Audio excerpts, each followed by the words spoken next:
1:07.7. And that's 6/10 quicker than anybody else out there at the moment. As go back trackside. Keats, yeah, what a performance that would be for him. He's only had 4 podiums this season. 1 second place, 2 third place. 2 third places across the year. One of those third places coming in number 3 last time out at Rara. But yeah, running very confident in these conditions. Clearly he's the number 8 yet to take a race for the 50s. Is this the weekend that he does that? Again, the likes of Riley Paisley nearby him as well. Again, breaking his leg in that nasty crash here last year. Shaking off the demons of 3 sisters. Nicola Dunwoody back with us, the Scottish rider in P3 as well, looking for Caleb Ratcliffe's also there or thereabouts. St Anton Slavsky doesn't feel us. It's anyone's guess who's going to be good this weekend. It is right indeed. We'll just have to wait and see who is going to end up where this weekend. One of our riders has been in the paddock at the moment, isn't racing this weekend, is Oscar McAllister. You had a chat with him earlier.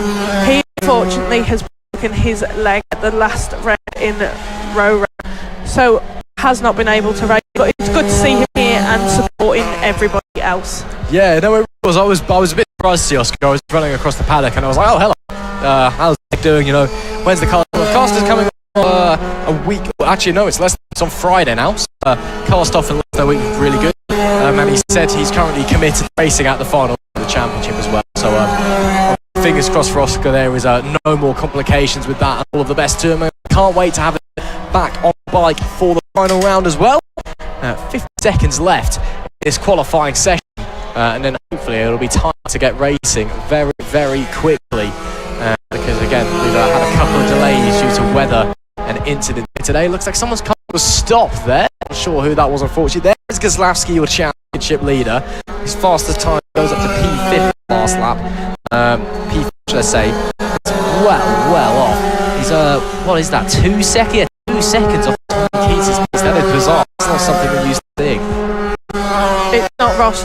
We are not used to seeing that at all. But we have got just 15 seconds left of this qualifying session. Then we will be getting the first races underway. I can just see in the pit lane right now some of our riders for the first race of the day are starting to gather and get ready to go. But we're just waiting to see what is going to happen. Tommy Keats is still topping our time sheets at the moment. 1:05.9 in the wet. That is some good times that we've seen at the moment. But yes, in our pit lane at the moment, there we can see some of our riders getting ready for the first race of today on some of these MiniMotos. But just a reminder, they are going to be on that slightly different track than our bikes that have just been having their final qualifying sessions. So it will be interesting to see what's going to happen for those guys when they run that bit of track that is still that bit more wet. They haven't had that chance to sort that out yet. Absolutely. So that qualifying session comes to an end, and the riders for our next race on extreme wets, of course, get ready to head out onto the circuit. And we'll wait to see what is going to unfold. There you see the 44 of Nelly Youth to your inside. Finley Styles, the championship leader, on the 19 there as well. It is all to play for. The opening race of the weekend waits.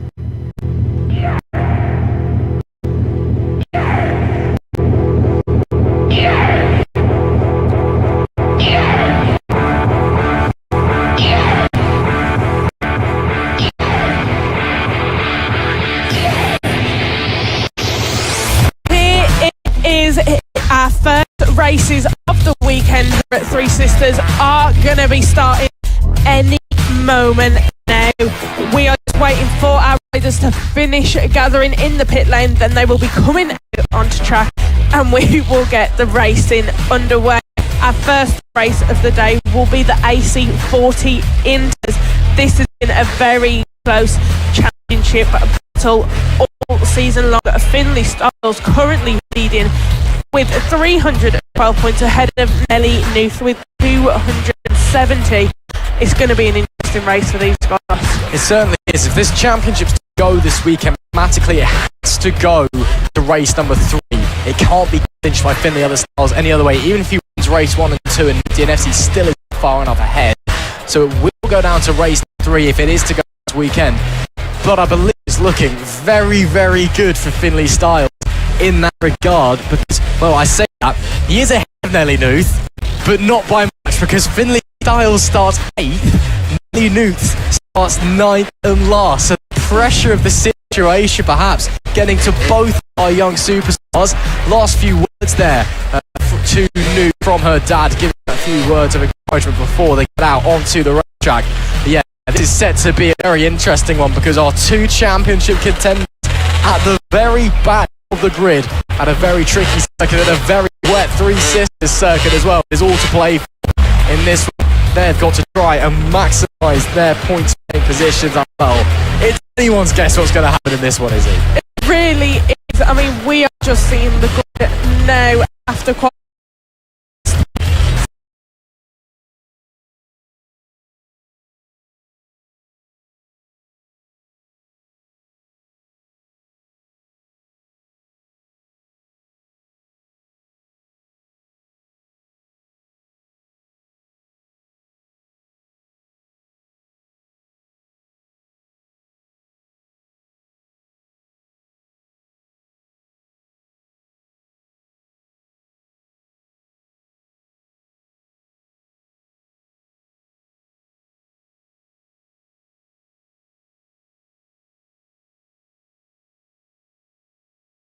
championship contention, and to be fair, depending on how things go this weekend, certainly in race 1, they could maybe make some big gains.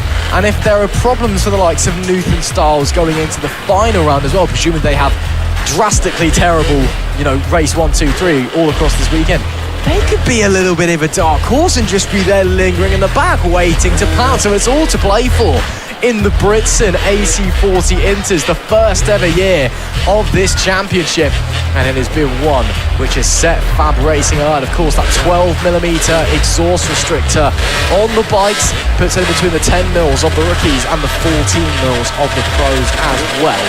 Last few checks being made there.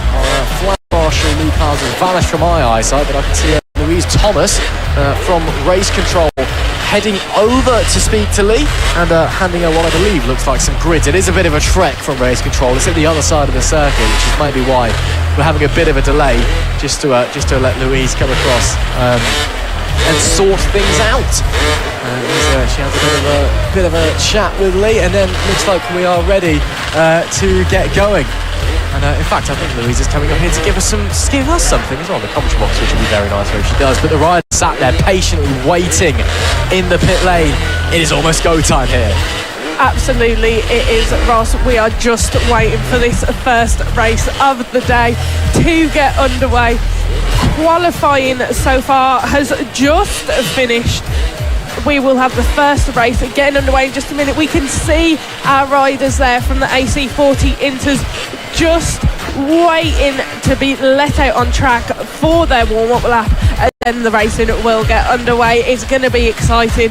It's going to be brilliant. It is our second to last race weekend, and we are here at Three Sisters bringing you all the action. Do let us know where you are watching from, who you are supporting. Do not forget to like, comment and subscribe. But racing will be underway in just a few moments. Just to let you know what the starting procedure is here, we go out from the grid, or from the pit lane to the grid. That is your sighting lap. So this lap is the sighting lap, and we'll read the grid out for you in a moment. And then it is a flag start. There are no lights down where the riders start the race. So it is a drop of the green flag. When the green flag drops, the race gets underway. So let us run through the grid for you. It is Randy Carter that starts on pole position. Austin Dilks is alongside. Row 2, Noah Barfoot with Zach Athasich in P4. James Dermott is 5th with Seth James in P6. Austin Baton starts in P7.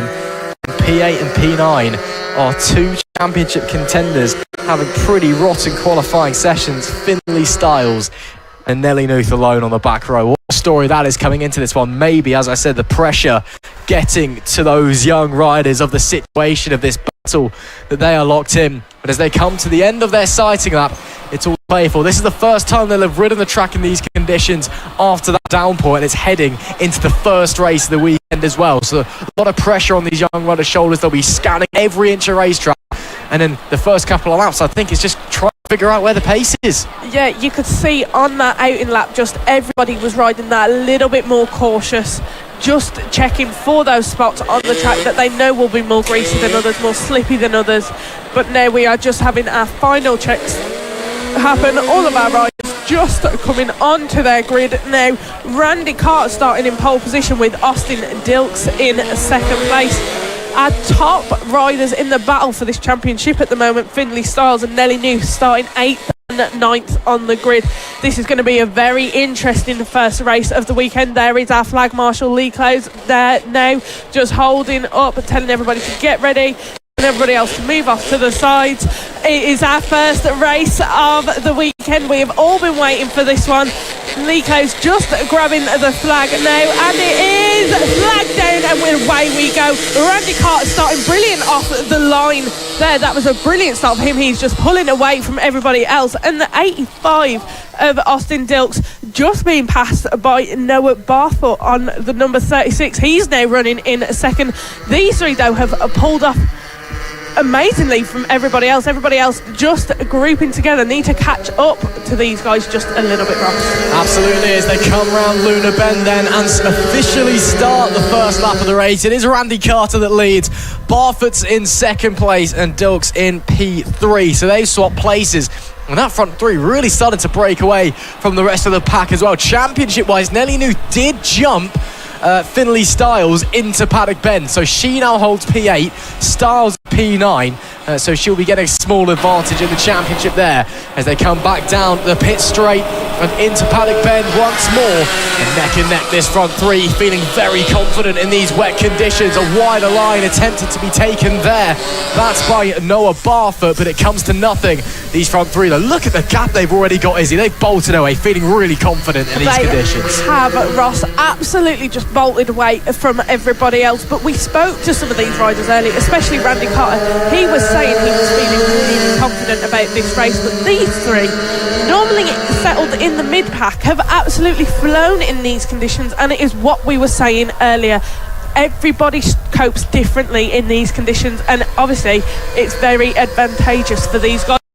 Up from third place though, looking to make the move then. He really didn't quite catch that then. He was looking to move up 2 places from third place then was Austin Dilks, but couldn't quite get the move. Randy Carter still leading ahead of Noah Barfoot and Austin Dilks. Just 8 laps left to go, but these three absolutely flown away from the rest of the pack.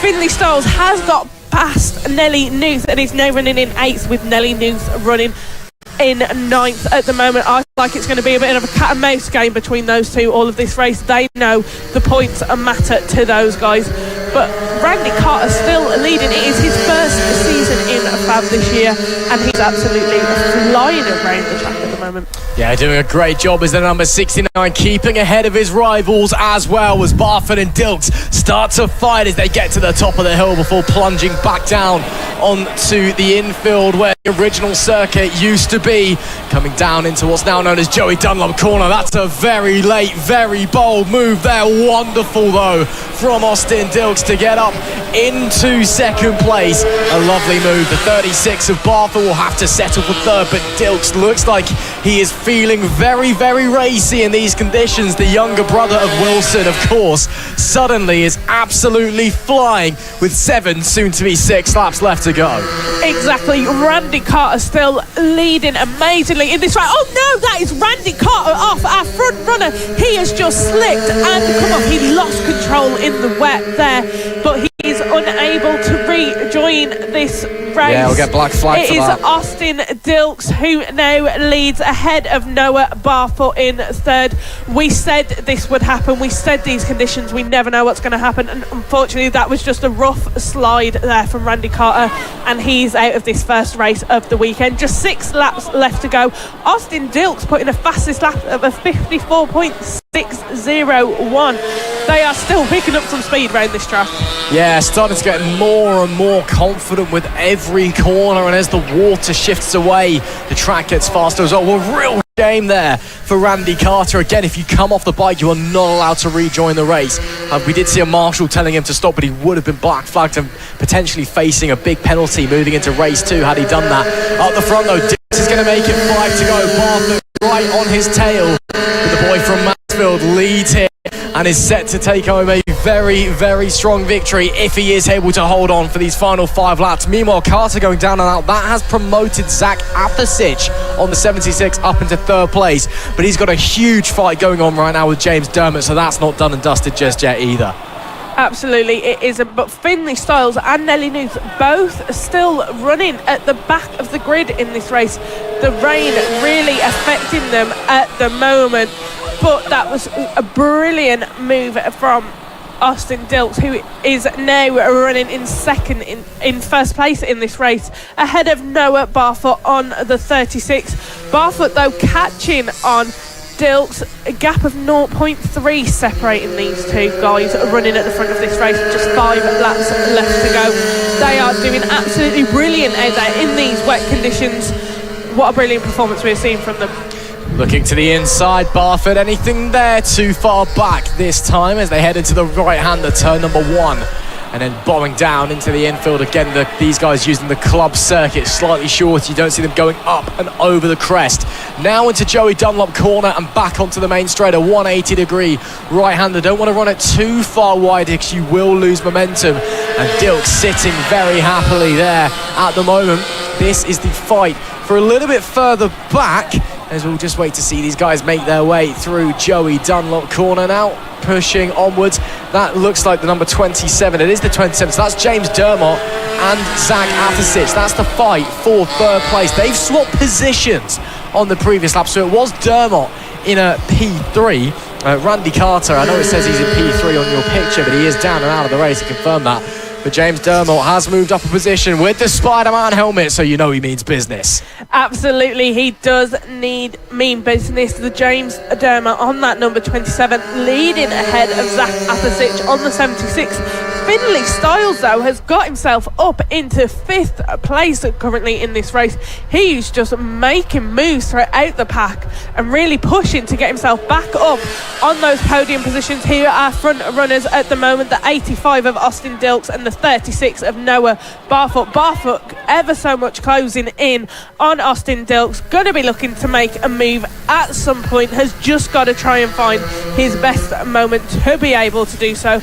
But a brilliant performance we're seeing from these guys running out in front. Austin Dilks ahead of Noah Barfoot, and then we have got James Dermott running in 3rd. But this battle for 1st place here with just 3 laps left to go is going to come down to the wire. It certainly is. There's battles everywhere you look here in the tricky conditions. Riders braving it out there as it gets to its worst. And Barfoot looking to try and get a run down into Joey Dunlop corner. It's going to be from a long way back, but it's not going to be on this occasion. Just a little bit too keen, but he recognised that. He backed off, but now he gets the run. Does he see anything into Paddock Bend? Again, no. You can tell he's looking. Runs wide there. Was that a mistake, or is that trying to set up a move? Is he just trying something different? He hugged the inside line there, almost like he was trying to take the full circuit there to the inside. But as they work their way around now, it's going to be 1 more lap to go then for our leaders. Austin Dilks, has he got the bottle, or can Barfoot squeeze his way back past to take the win in race 1? We will have to wait and see, but like Ross said, just 1 lap left to go. Dilks ahead of Barfoot. Can Barfoot make that move in these final few moments of this race? Absolutely brilliant race we have seen from these guys. Obviously Randy Carter, our previous race leader, had that off, so he could not rejoin, but he will be coming back for race 2 and race 3. But at the moment, Austin Dilks there, our leader of this race, the number 36 of Noah Barfoot, though, looking to make a move, but cannot quite get enough out of that throttle on his bike to be able to take that 1st place position. Absolutely brilliant race. We have seen the first race of the weekend, the AC40 Inters. We will find out our winner in just a few seconds. Austin Dilks ahead of Noah Barfoot. Absolutely amazing racing we've seen from these two guys running in front 2 positions. Who is it going to be? And it is Austin Dilks who takes the race win here ahead of Noah Barfoot in 2nd. An amazing race in such wet conditions for those guys. first FAB-Racing win of 2025 in the Britson AC40 Inters. We know how good the older brother is. Looks like the younger one's pretty good as well. Austin Dilks, congratulations. What a performance in treacherous conditions to take a well-deserved win. Noah Bartha will have to settle for second on this occasion, but he showed he's got pace. He very may well fly on by. Zach Apisic rounded out the podium places there, but wow, what a performance that was. Dilks, and you can see there taking the board, it's his older brother Wilson waiting to congratulate him as he comes in to the number one board. What a performance that is. I've shown by the older brother, a brilliant performance by younger. Austin Dilks is a race winner in 2025. Absolutely he is, and you can see all the love and support from family and other members of the grid there. As he is come back, he's behind that first place position and board at the moment. Amazing stuff we have seen from these guys in the first race. Obviously an unfortunate unable to finish from Randy Cotter. Nelly News came P8 and winning the race was Austin Dilks. At the moment we have just getting race 2 ready to go. Coming out on the track at the moment for their sighting is the AC40 rookies. Let's just have a run through of the grid for the guys. Starting in position, we have Logan Paisley. In second, we have Oakley Hipwell. Third, we have Jensen Brown. Fourth, we have Oliver Cheeseman. Fifth, we have William Skingle. Sixth, we have Chase Richards. Seventh, we have Louis Wood. Eighth, Chase Carter. Ninth, Caden Bailey. 10th, Vin Glossop. 11th, Keely Bailey. 12th, Luke McMahon. 13th, Anna Polden. 14th, Theo Tyler. 15th, Adele Everett. 16th, Izzy Cook. And rounding out our grid, starting in 17th place for the AC40 rookies, is Oscar Bond. Well, as we are waiting to get going then, riders making their way into the grid. Just a reminder that the grid procedure, when they come in, no lights here where we start from at 3 systems. So it is at the drop of a green flag, not the raise of a green flag. It is easy to get them confused. It is when the green flag drops. You'll see our flag marshal Lee Clouds there very awkwardly waddle off the side of the circuit. Not having a go at Lee there. There is no real graceful way to go and change flags off the side of a racetrack. Yeah, you can all kind of walk off there, one pick up the other one, and then you do the droppy thing, and then everybody starts going. But of course, the FAB-Racing Rookies Cup, it is the first step for younger riders out there to get a taste of racing, get a taste of being on a bike, and show us what they can do. Klaus just having a few words with somebody there.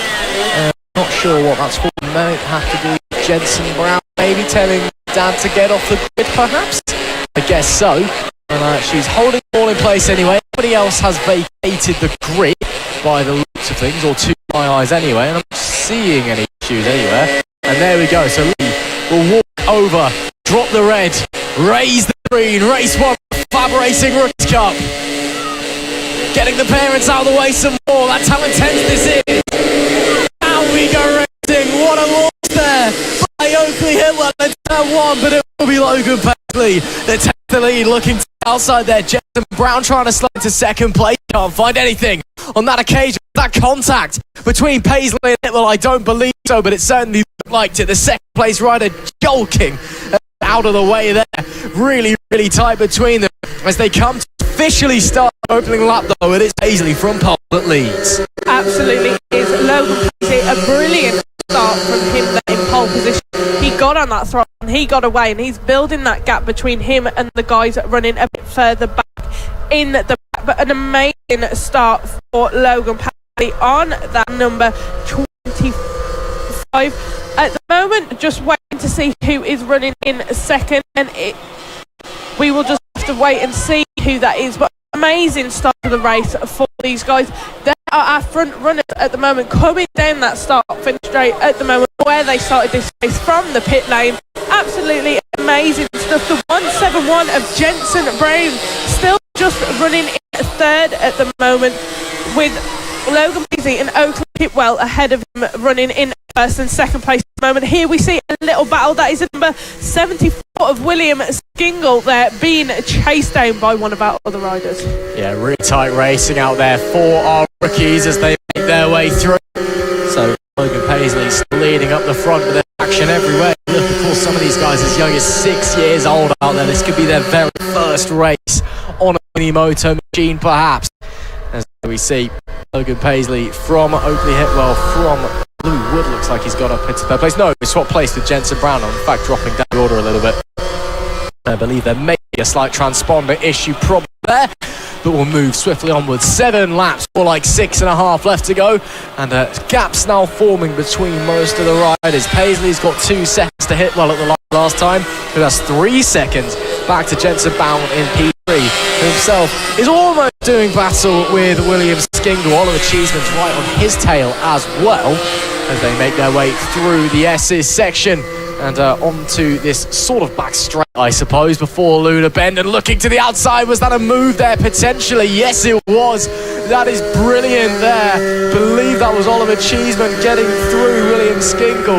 In fact, no, it was not. It was William Skingle getting back through on Oliver Cheeseman. So they must have swapped places a moment ago.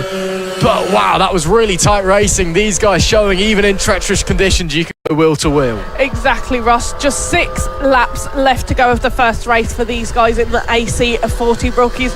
We're seeing some grouping and some separating happening at the moment. These guys here are running in 4th and 5th place currently. Cheeseman, though, just up past William Skingle. That was a brilliant move from him. Will Skingle be able to take it back, though? These guys are playing that game with each other at the moment in this race.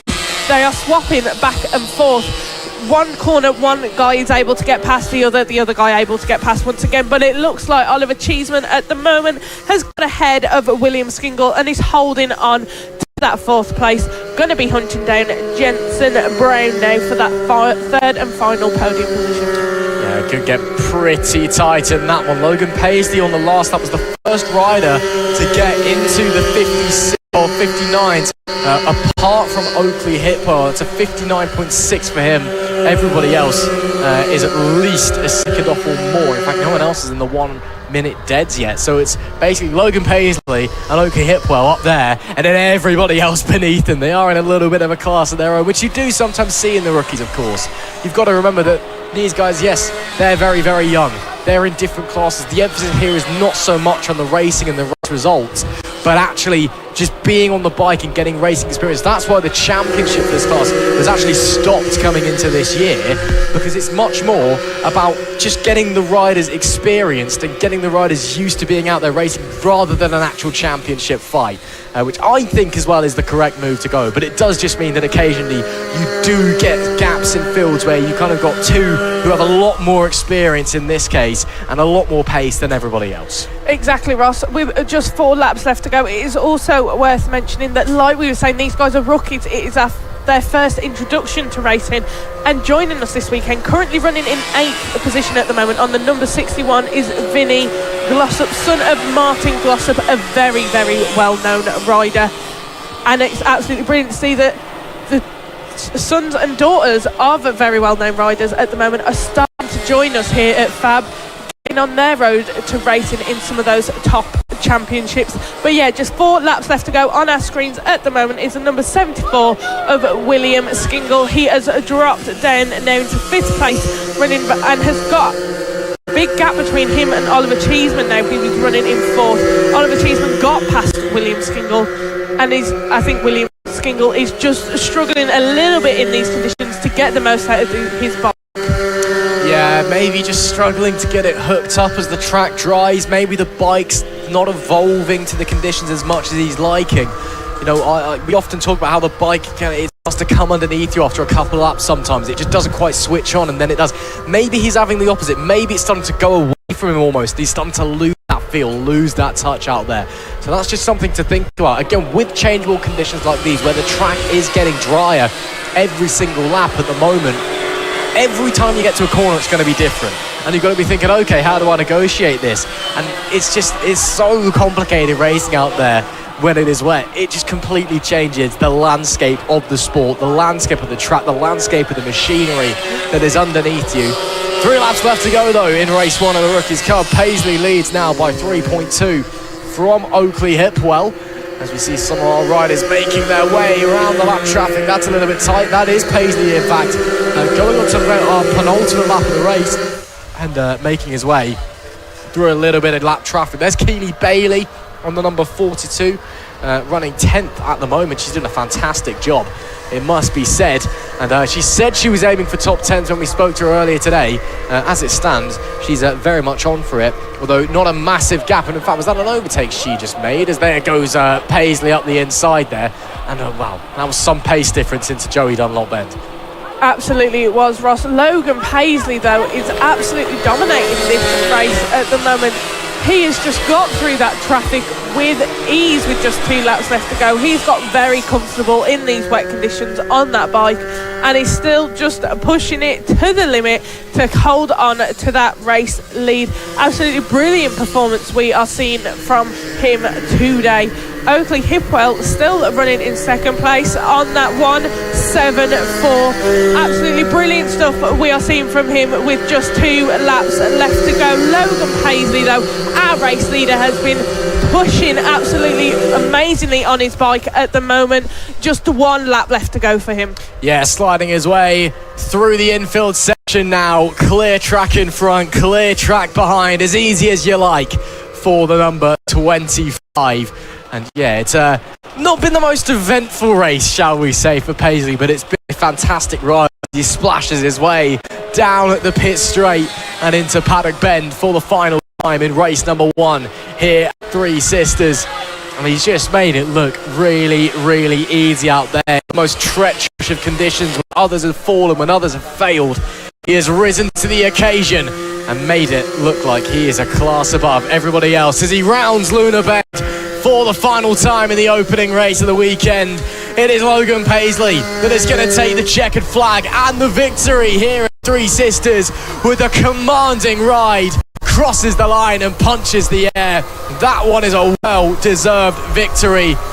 And man, oh man, what a performance that was. Takes victory from Oakley Hipwell by 5.5 seconds. And now we won, because those two with the class in the field. Jensen Brown is a little bit further back. He's not actually, he's just crossed the line some 12 seconds behind Hipwell. So your podium finishes Paisley, Hipwell and Brown, all 3 of them with fine rides of their own. And now we just wait for everybody else. Absolutely, Ross. What a brilliant performance we have just seen from those guys on our podium positions. Paisley, Hipwell and Brown. They are riding absolutely brilliantly in these wet conditions. Our last few riders just coming over the start finish straight now. Finishing in first place, our winner of this race was Logan Paisley. In second place we had Oakley Hipwell. Third we had Jensen Brown. Fourth was Oliver Cheeseman. Fifth was William Skingle. Sixth was Chase Richards. Seventh Louis Wood. 8th Vin Glossop. 9th Chase Carter. 10th Caden Bailey. 11th Keely Bailey. 12th Theo Tyler. 13th Luke McMahon. 14th was Adele Everett. 15th Savannah Polden. 16th Izzy Cook. And 17th was Oscar Bond. That is our result from race 1 for the AC40 Rookies here at Three Sisters. On our screens now, we can see the celebrations for all 3 of our guys on the podium. A brilliant finish for them.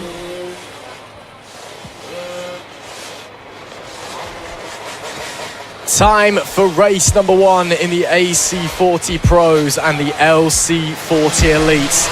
And this one could be a race where we see a championship decided. But before we get to that, let's run through the grid. It's Maxwell Keats from Jensen Cedras, P1 and P2 on your LC40 Elite bikes. Tommy Williams starts in P3 with Freddie Taylor 4th. Joey Athasich is 5th with Mason Fedrick alongside. P7 is Claudia Dubman on the other LC40 Elite bike with P8 Reed Saxelby. P9 is James Durham with Danny Longhurst rounding out the top 10. P11 is Cooper Say with Ethan Bayliss in P12. Oliver Wilson starts 13th and Finley Styles starts in P14. So we'll have to wait and see what's going to happen here. But yeah, the AC40 Pros then. It is all eyes on that one because Tommy Williams is set to take the championship not just this weekend but in this race. If Danny Longhurst or Joey Athasich outscore him in this race, it goes to race 2. but then they've got a mammoth task on their hands of they basically have to win every race remaining in the ESTA DNF. The gap currently is 123 back from Williams to Longhurst in P2, a further 3 back to Athisish. So if the gap between if Williams actually finishes ahead of Longhurst and the points gap is larger than 2 points, he wins it on countback, but of course he needs to get 3 points to really be champion. Absolutely, Ross, completely what you are saying. But Joey Athisic starting in 5th and Danny Longhurst starting in 10th. That's a bit of a gap between these guys running in the AC40 Pro Championship, but our front runners on the LC40 Elites, Maxwell, Keats and Jensen Sadras. This has been such a tight battle between these guys all season so far. It is coming down to the neck between these guys. They are our front runners. They will most likely, as it happens in every race, pull off away from everybody else on those liquid cooled bikes compared to the air cooled. But Lee Clay's our flag mod at the moment, just moving off to the side, getting ready to pick up the green flag and get this racing underway. Just waiting these final moments now. Riders getting prepared, and it is. We are away, and that was a brilliant start there for the 24 of Maxwell Keats. Jensen Sadras on that number 2 didn't have the greatest of starts there. Looked like he struggled to really get his bike going off the line there. Tommy Williams, though, starting in 3rd place, just catching up there with Maxwell Keats on that number 24. Amazing stuff we are seeing from him on that air-cooled bike. Exactly, and it looks to me like the 51 leads this race overall. So in the race where he could be clinching the AC40 Pro Championship, as I said, look at the power difference between the liquid-cooled and the air-cooled bike there. Wow, Keats make that look easy on the number 24. Maxwell slides on by, just using that extra grunt from the liquid-cooled engine. Of course, it's not just the coolest, but it's also unrestricted on the exhaust. It does have more power than the air-cooled bikes. But it's still, though, looking for the great start, leading the way. Certainly in the air-cooled class, between himself and Joey Athisic is Freddie Taylor. So we've got a buffer for the championship as well, though Taylor is trying to have a look there. The number 18 slides to the in body, but does not get it on the run through Lewis Bend. If they finish as they do, it will be, of course, Tommy Williams, your AC40 Pro champion. Absolutely, but a brilliant start to this race. These guys in the AC40 Pros and the LC40 Elites. Maxwell Keats leading this race in first on that liquid bike, ahead of Tommy Williams on the AC40, and Freddie Taylor running 3rd place overall in this race at the moment, also on an AC40 Pro. Jensen Sadras didn't have the best of starts, but he's working his way back up the pack. There he is, coming into shot now, leaning on Freddie Taylor. He's going to be looking to hunt down Maxwell Keats. It's a very tight battle between these guys for that championship title at the moment, and neither one of them is going to want to give up here right now. But Freddie Taylor looking to make a move on Tommy Williams there, but still just can't quite seem to get enough out of his bike down those straights to be able to have that lead in the corner. We've got just 8 laps left to go. Yeah, coming to the line now. Going to be 7 surely, unless Matt Keats has a bigger advantage than I thought he had. And looking to the inside once again goes Freddie Taylor, too far back into turn 1 to make a move. But again, putting that pressure on the back of Williams, filling mind. Williams, though, I think he knows Taylor isn't really his race. He doesn't need to worry about him too much. If Taylor gets through and they remain where they are, he still takes the championship anyway. That is somebody down. Who's that that's down? I believe that may have been Oliver Wilson on the 126. We'll have to get that confirmed when the rest of the riders cross the line. But a real shame, but at least they are up on their feet. That is the primary thing. Rider is A-OK. And there we do see back to the number 51 that was coming through Luna Ben. So there'll be 6 laps left to go. And in the battle, the AC40 Pro lead, it is still Tommy Williams that leads the way ahead of Fred Taylor. Taylor just doesn't quite have what it takes to slide through yet. But it also looks like Jensen Sadras on that number 2 running in 4th place currently. He is on that liquid cool. Most likely we normally see that he has that bit more power to get a bit more out of bikes. He is struggling at the moment. We are waiting to see what's going to happen, but that is Tommy Williams currently running in 2nd place overall on the AC40 Pro. but Freddie Taylor on that 1.8 is looking to catch up with him. Maxwell Keats, however, though, on that liquid cool bike, running in fact, has absolutely blown away from everybody else, has up that gap, and is just getting into a comfortable lead in this race with just 6 laps left to go.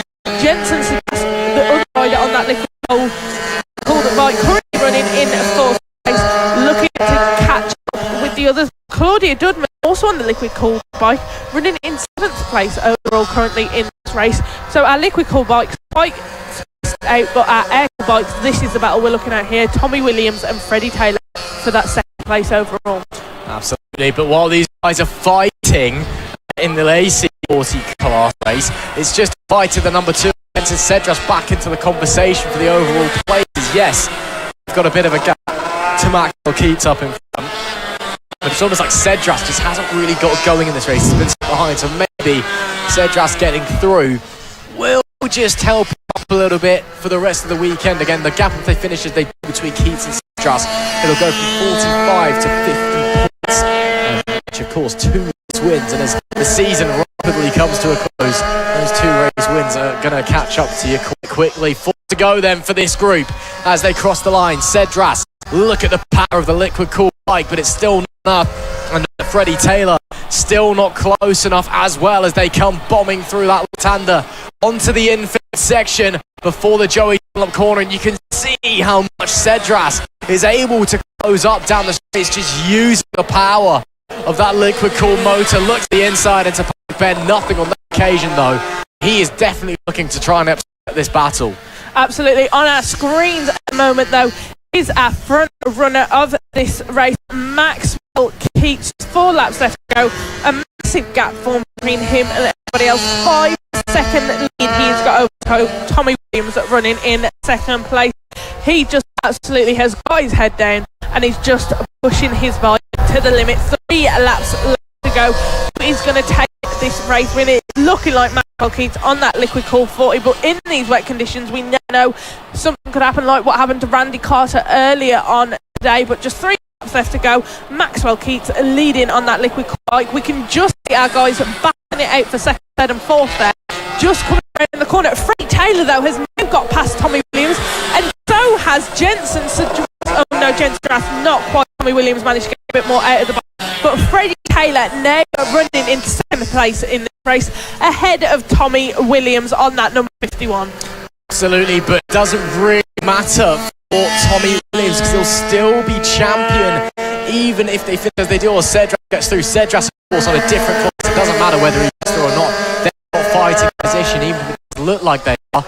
But as Freddie Taylor takes the race lead in the AC40 pros, Tommy Williams in P2, his nearest championship rival is Joey Attisich in P3, and he needed to massively outscore Williams to take this to race number 2 this week at least. So Williams is very much sitting pretty championship-wise with 2 laps left to go, and I suspect the 51 probably knows that. He knows he doesn't need to risk it as they come into the S's section once again. And you can see he's not exactly pushing the bike ridiculously hard because he knows how much is at stake here. Absolutely, he allowed Freddie Taylor to come up past him and take that 2nd position. Oh my gosh, and that is Williams down! Williams on that number 51 is down out of this race. The first race for him at the weekend. Oh, that is the championship just out of reach for this first race for him at the moment. Not gonna happen for Tommy Williams. He's down and out of the race. Just 1 lap left to go. You can tell he's absolutely gutted by that off that he's just had there, but that is the rules here. Once you are off, you cannot get back on or rejoin. Here's our race leader now, Maxwell Keats on that liquid cooled bike. Amazing riding we have seen from him in this first race today. Maxwell Keats, our race leader. Just look how comfortable he is looking on that bike there. He's just gliding around this track. Looks very comfortable indeed, and that is the checkered flag for Maxwell Keats. He has just took the win here at the Three Sisters Circuit in Wigan. A brilliant performance for him there. Amazing stuff to see. Maxwell Keats just going to get some more points in that battle between him and Jensen Cedras. Seconds from victory was Tommy Williams. Williams there on our screens, but unfortunately he had that off and could not complete the race. Oh, that's difficult time for Tommy Williams, but the championship goes to race number 2 at least. And you can see devastated. He knew it was only a handful of corners and a lap away. But now he has to wait that little bit longer. The heart goes out to the 51. Not quite champion yet. At the top of the timings, though, is Maxwell Keith takes the overall win and the victory in the LC40 Elite. Second was Jensen Cedras in that class. And third was Claudia Dubman. In the AC40 Pros, it was second place Fred Taylor taking the win. Joey Athelsic was in P2 and Reed Axelby was in P3. Then we've got Danny Longhurst in P7, Cooper's P8, James Dermott P1 and Ethan Bayliss in P10 with DNS from Tommy Williams, Oliver Wilson, Mason Fedrick and it looks like Finley Stiles. I'm not entirely sure if he actually started this race. Heartbreak then for Tommy Williams. Still, there is time to move on. Race number 2 will have to happen a little bit later in the weekend as championship hopes. Coming up now is the first race of the weekend for the senior mini motos. These guys, their racing is always a brilliant form of entertainment for all those watching FAB. They're just coming out now on their 8 and let's have a little run through of how the grid is looking for this start. In a pole position is Matt Birkin, followed in second by Nick Bennett. In third place we have Gary Eldridge. Fourth we have Keaton Payne. Fifth we have Callum White. Sixth we have Harvey Jeremy. Seventh we have Andy Whedon. Eighth we have Tom Burt. Ninth we have Chris Yeomans. 10th we have Chris Bain. And rounding out our 11th the 11th position on the grid is Nikki on the 57. These guys are an absolute brilliant show of racing. Matt Birkin joins us this weekend, currently leading the championship. At the moment, as the championship stands, he's followed by Reece Gentry, who actually isn't here with us racing this weekend. So this is a chance for Matt Birkin to gain some good points still. Absolutely, but it must be said the race mathematically cannot be, or the championship, shall I say, mathematically cannot be won in race 1. Even though Gentry isn't here, he is too close. Birkin can't clear in race 1. We've got to consider Keaton Payne as well, 90 points away. David Meyer and Chris are also still mathematically in the championship, but realistically, I think they know that their title bid is done. Keaton Payne, though, after an amazing weekend at Rowra last time, swept the weekend with 3 wins, starting from P4. He could be thereabouts as well, but this has to at least go to race number 2. It may even go to race number 3 if Payne doesn't score that well anyway. We'll have to wait and see because, yeah, Reece Gentry's a 74-point gap. It's a bit of an awkward one for Matt Birkin, but it is all eyes. The flag marshal, the green's up in the air and it drops. Is that a jump start I saw for Matt Birkin there? It was very, very close. Race controller going to be looking at that one. But it is the reigning champion, the 2-time champion, looking to P3 that leads the way into Luna Ben. But Nick Bennett is going to try on the inside.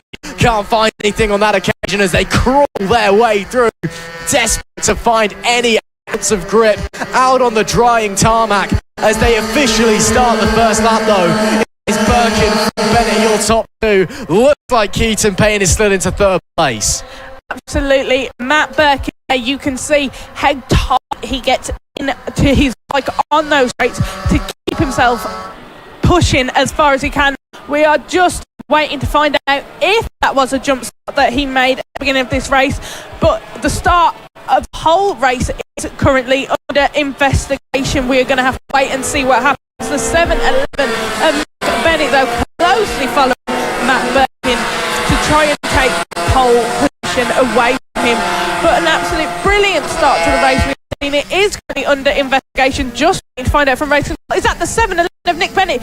That was a smooth move from him up past Matt Birkin to take that first position. I do believe Matt Birkin is coming to a stop. Joking. He has got an issue, and that is Matt Birkin. He is stopped. He's on the bike, so he can rejoin this race at the moment. And Birkin, he has also got a 3-second jump start penalty, so that is very unfortunate for him in this race. Doesn't really matter, does it? I don't know if I'll go to race 2 if it's given after he's already stopped the bike, but wait and see. But yeah, well, it was a called by his brother Josh earlier when we went down to the paddock and spoke to him. He said one race is going to bin it, one race is going to blow up, but he'll win the other one. There's one where he's blown up at least. And again, when we went and spoke to him, the bike was in pieces earlier this morning. He's been really struggling with reliability this year, and it's hampered him quite a lot. And so that is a real shame. Promotes Keaton Payne up second though. If he finishes there, gap between them in the championship will go back down to 70 points. So Payne will jump ahead of Reece Gentry into the vice championship spot and be under 70 points. The weekend and the day would go down to the last round. It would just be cool as you see it. So we'll need to think about that one going forwards. But the reigning championship leader, Matt Birkin, down out for mechanical problems once again here at Three Cities in race 1 of the senior MiniMoto. We'll push on anyway. Nick Bennett leads on the 7-1.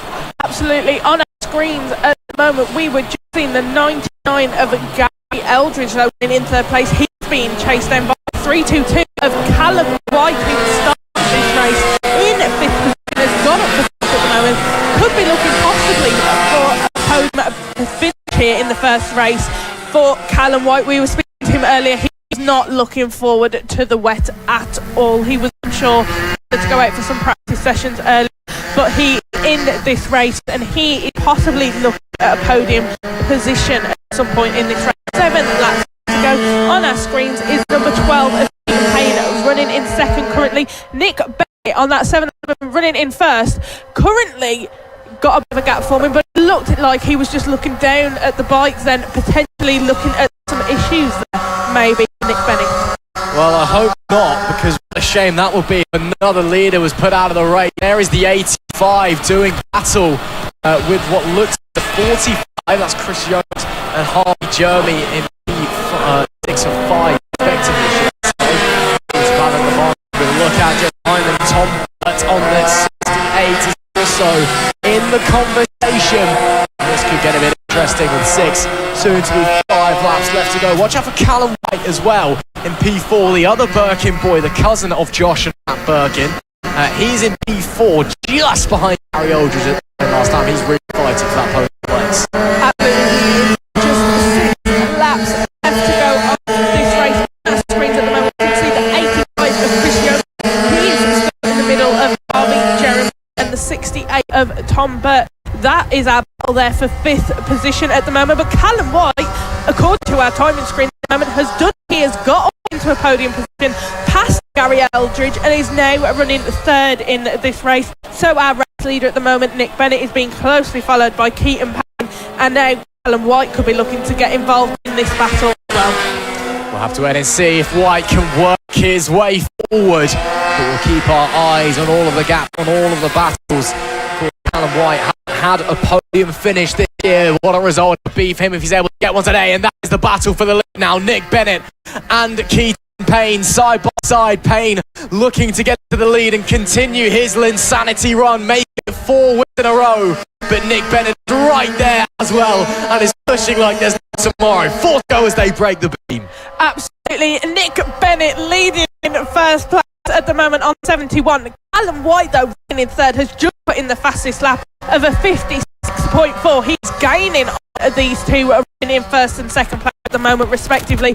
He is desperate for a podium position, and if he can, he's going to get higher up. He's currently running in 3rd, but if he can, he's going to be looking for a 2nd place or a 1st place finish of this race at the moment. But they're just coming across the start finish line outside of our commentary box at the moment. There are our 3 race leaders. Nick Bennett ahead of Keaton Payne, followed by Callum White. That gap is closed down each lap. Callum could be onto something here, you know, especially if these two are still fighting. It's going to be 3 to go at the line. I'm just going to keep my eye on that gap. Again, Callum White is not scoring podium this year, and he is right there with them all of a sudden after breaking through Gary Eldridge. And yep, within a second now of Keaton Payne, but that was only a 56.7. 3 to go then. Bennett, Payne from White, your top 3. Then Keaton Payne, who's having the most unbelievable run of form at the moment in the senior motos. 3 race wins last time out at Rowra, and looking to continue that strong going. And then Nick Bennett and Callum White, 2 riders who didn't expect to be seeing up the top all the time. Bennett with only 2 podiums this season, White with none. And they are sat there looking very, very pretty and potentially in for the result of a season here. Absolutely. Here are guys now are leaders of the race, just coming round into that right-hander there. It's Nick Bennett ahead of King Payne. There is still a lot of water left on the track though from that heavy rainfall we have just before racing underway. But these guys seem to be doing it really well at the moment in these conditions. They found that racing line on the track. Although there's some water here and there, they are just continuously pushing through. Just 2 laps left to go. Nick Bennett ahead of Keaton Payne. Like we're saying, we are keeping an eye on Callum White. He is just putting another fastest lap of a 56.156. The gap between him and Keaton Payne just 0.6 seconds with just 2 laps left to go. I wonder if he can do it.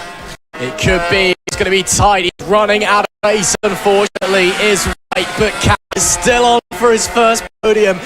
A long old time, possibly ever, in fact, in the season of MiniMoto. I can't actually remember if he's had one before, but with 1 lap to go, Nick Bennett, with only 2 podiums to his name this season, leads them for one final tour in race 1 of the senior MiniMoto. Keaton Payne and Callum White hot on the tail. Can anyone stop the 711?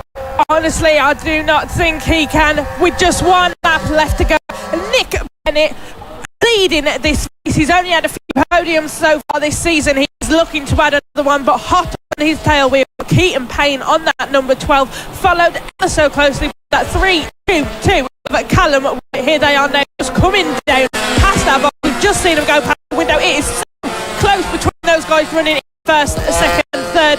Just coming right into the final corners, we have the 7-11 Nick Bennett leading. Keaton Payne looking to make a move there, but just can't quite get enough of his bike to do so. It is Nick Bennett leading of Keaton Payne. Callum White running in third.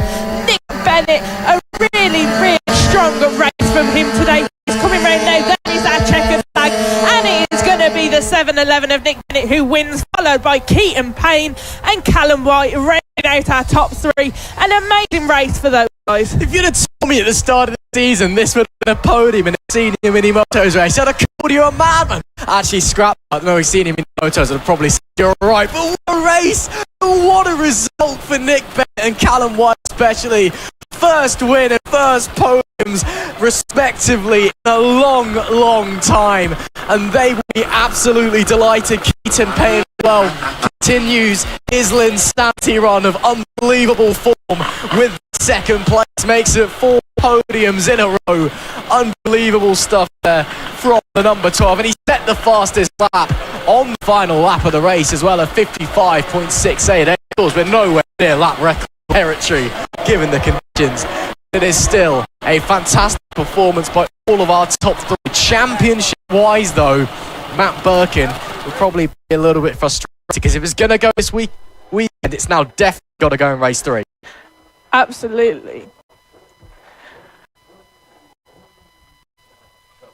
Coming up now, we have got the Mini GP70. It's a premier race class here at FAB-Racing. We are going to wait and see what happens for these guys in their first race of the weekend. We are moving on to our gear bikes, running a slightly different circuit to those MiniMotos. We are just going to have to wait and see what happens. We are just going to, I can wait for them to come round on their sighting lap and get this race underway, Ross.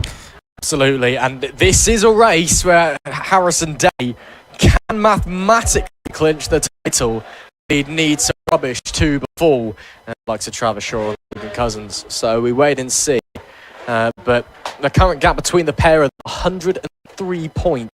If it is 125 points or more between the pair of them at the end of this race, then Harrison Day is your British Mini GP70 champion at the end of this one. Travis Shaw, who will be looking to take at least into race number 2. It is all to play for as the riders just wait to head out onto the circuit. We see Logan Cousins flicking down Matt Thomas's legs there.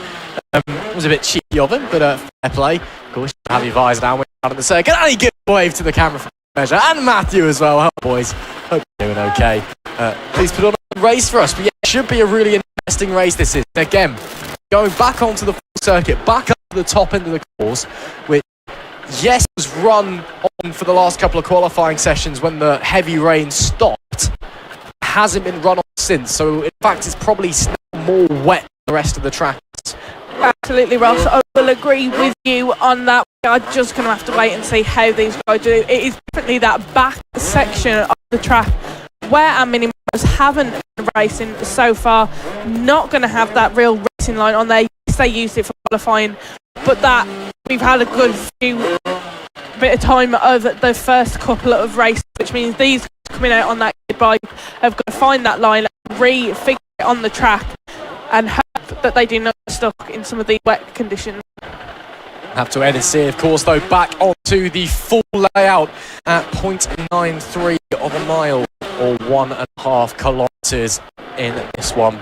So, have to end and see again for Harrison Day to win the title in this race.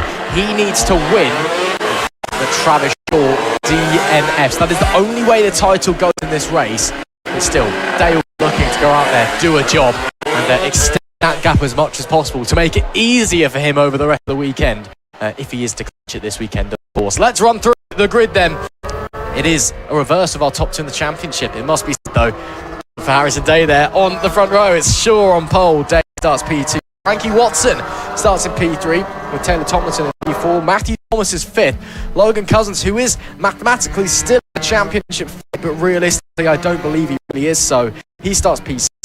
Well, P6 should I say. P7 in fact is Leo Solu. Taylor Davis P8. Jeff starts in P9, our final rider out there on the grid. It is, of course, going to be all eyes on that front pair, is he? Day and Shaw. Is this the weekend where history is made, or is Travis Shaw able to eke something extra out of himself this weekend and take it to the final round? I think it's going to be very interesting off the start-finish straight for these guys starting in first and second. It's going to be who can get that better start, who can get the most out of their bike, and who can keep the most control in their bike when they start this race. Harrison Day obviously starting in second place compared to Travis Shaw in first. But I was speaking to Travis Shaw's mum earlier on today. He had a few little issues earlier, but it seems that now by the second qualifying session they've got that sorted, and there he is ready to be starting on pole position. Look at that, our riders there. Harrison Day, Josh Day just did a couple of checks on their bike. Everybody's lining up, everybody's getting ready to go. We are just going to wait for our flag marshal, Lee Clare, to get the flags sorted, raise and get this race underway. We're being told to control a little bit annoyed about the angle some of the bikes lying on the grid. They want them to be a bit more straight. I can see Taylor Tomlinson very aggressively in his grid box on P4, but Lee Clouds, our flag marshal, giving them the good. I guess we'll get him going. It is race one, the British Mini P70 Championship, and we're on the way. What a getaway! Harrison Day straight into the lead before they even make it to turn one. Perfection from the championship leader. How does Travis Shaw respond when they come into Lucy's Valley? Travis Shaw looks like he did struggle on that start there, but that is the 47 and nearly coming off the track. Like we were saying, these guys have got to find their racing line, got to get comfortable. It is Harrison Day who leads. And look at that gap. And that is a brilliant start there for Harrison Day. Travis Shaw running in second with the 77 of Taylor Thompson, who had a brilliant start from fourth. Now running in third. He's hot on his tail. He's going to be looking, and it is the 77 of Taylor Thompson just going up on the inside of Travis Shaw. Not the best start for him in this race. Just absolutely amazing stuff from Harrison Day, though. Look at that, the gap of 2 seconds already within the first lap. He's doing really well so far. Yeah, first lap officially starts now, and what a start it is for Harrison Day. Again, the only way the champion goes to him in this race is if he wins, which, I mean, you kind of expect he's already on course to do so. And if Travis Shaw fails to finish, that's the only way he takes it in race number one. But by winning, and with Shaw maybe struggling, dropping down to third as it stands maybe off the podium, giving himself the biggest advantage he can going into race two, as that's Logan Cousins. Is down and out of the race. He is not allowed to remount. I can see a marshal running over, telling him to get off the bike. If you go down and come off, that is the rule here at Three Sisters. Your race is done. Logan Cummins, who was mathematically in championship contention coming into this race, now is down and out of the 2025 title fight. It's just Day Shaw that can still compete for. It is indeed, Ross. 10 laps to go, but look at that. Harrison Day continuously building his lead ahead of everybody else. He runs in first place at the moment. He is pushing his bike. You can see he's bouncing a little bit on that track, especially when he comes into those corners. He is really pushing this to the limit. He has to be careful though that he doesn't push it a bit too far and cost himself the championship here at the Three Sisters, especially in the wet. But he is leading ahead, 5-second gap running between him and Taylor Tomlinson, who is currently in second. 10 laps left to go, soon going to be 9. Harrison Day putting in the fastest laps, a lap of 1 minute 2 seconds last time round. He is performing absolutely amazingly in this first race for the Mini GP, and of course this is our premier class of racing here at FAB-Racing on the road to MotoGP. This is the race that we want to get into here at FAB. Exactly, these guys are going to be the guys that move on up to the RG British Cup and then above and beyond to Bennett's Superbikes, to World Superbikes, to MotoGP even. So it is of course the whole world watching the Mini GP 70 British Championship. And there's some pressure being put on here now as these guys come down Coward Summit. Frankie Watson looking to try and get through Travis Shaw and into third place, up to the podium places now. Of course, Harrison Day shot off into the distance. Taylor Tomlinson second place, has a huge gap behind him. I think if Tomlinson does second, that's his best result of the year. It matches his best result of the year, should I say. Unfortunately, Tomlinson missed the last round out, hence he dropped out of mathematical contention, but still riding a very good race is the 77. Watson though on the 14, putting huge pressure on the number 4 as they make their way through the S. You've got to think, coming into Luna Bend, if he gets the run out of here, he may be having a look into Pentath Climb as they go make it 8 laps to go. Absolutely. Travis Shaw though, not the best start for him at this race, like we said, but now in third place where he runs, he's been hunted down by Frankie Watson. Perhaps he might be struggling with the bar just a little bit in this first race here at Three Sisters, but there on our screens we can see Travis Shaw in the third being hunted down by Frankie Watson on that number 14. He isn't going to be feeling the best right now, Travis Shaw. He knows, he can tell he's got Frankie Watson hunting him down there. Frankie Watson going to be looking to make the move on this lap, and Travis Shaw struggling that little bit more in this race, but Harrison Day is still leading ahead of Taylor Tomlinson on that number 77 in second. Taylor Tomlinson now got a big gap formed between him and Travis Shaw. Travis Shaw really just looks to be struggling a little bit in this race. Yeah, whether it's just the conditions or something with the bikes not right, I'm not too certain, but that number 4, just compared to the guys at the front of the group that you'd expect to be fighting with, he just looks sort of out of place today in this race. Oh, huge side, takes Watson with him, and that is the championship, surely. Unless Harrison Day doesn't finish this race, Harrison Day is going to be crowned champion because Travis Shaw is down and he's taken Frankie Watson with him. Unbelievable scenes as the high side through Luna Bend. That was a bit of a nasty crash between those guys there. Like we said, Ross, we said this could happen in these conditions. That is a number 4, Travis Shaw out, and number 14, Frankie Watson. Shaw has unfortunately lost the championship now. Harrison Day running in P1 in this race at the moment. Very much looks like he's going to be taking home the championship at the end of this first race. Brilliant performance. There he is now, our race leader with 7 laps left to go. Harrison Day performing brilliantly in the Mini GP 70 race at the moment. 6 laps left to go. He is just putting in quick lap after quick lap. He's got that gap of ahead of everybody else. Brilliant performance from him. Does he know though? Does he know if his championship rival is down and out? Because if he does, he knows he can back off. He's got a huge advantage behind him. He can sit there and wait and just rack down the laps. As long as he wins and crosses the line first, he's champion. But he has to do that. If he comes second or fails to finish, it goes to race 2. He cannot afford to make a mistake. And Harrison Day, I suspect he was maybe pushing a little bit, maybe just to try and get in the head of Travis Shaw, who he knows was struggling a little bit coming into this race. Maybe just trying to go, look how quick I am. So later on the weekend, just kind of dig away at the psychology, the mentality of his rival. And now that these rivals out, surely he'll have seen him at the side of the track now. He knows he can back off a little bit. I mean, it was a 15-second gap back to Taylor Tomlinson at the end of the last lap. Harrison Day needs to cruise home, and he joins a long list, becoming the 2025 Mini GP7 British champion. He does exactly there on our screens now are those guys that unfortunately crashed Travis Shaw and Frankie Watson after the running of this race, but there he is, Harrison Day, 5 laps left to go, winner of the Mini GP70 Championship, the premier class of racing. He just got to get to the end of this race. He's got to keep himself on the bike, keep that comfortable lead. He's got ahead of Taylor Tomlinson, and then the championship will be in the bag for him. A brilliant performance we are seeing from him here at 3 Sisters. This looks like a track he is very, very happy with. Even in the wet, he's putting in some times.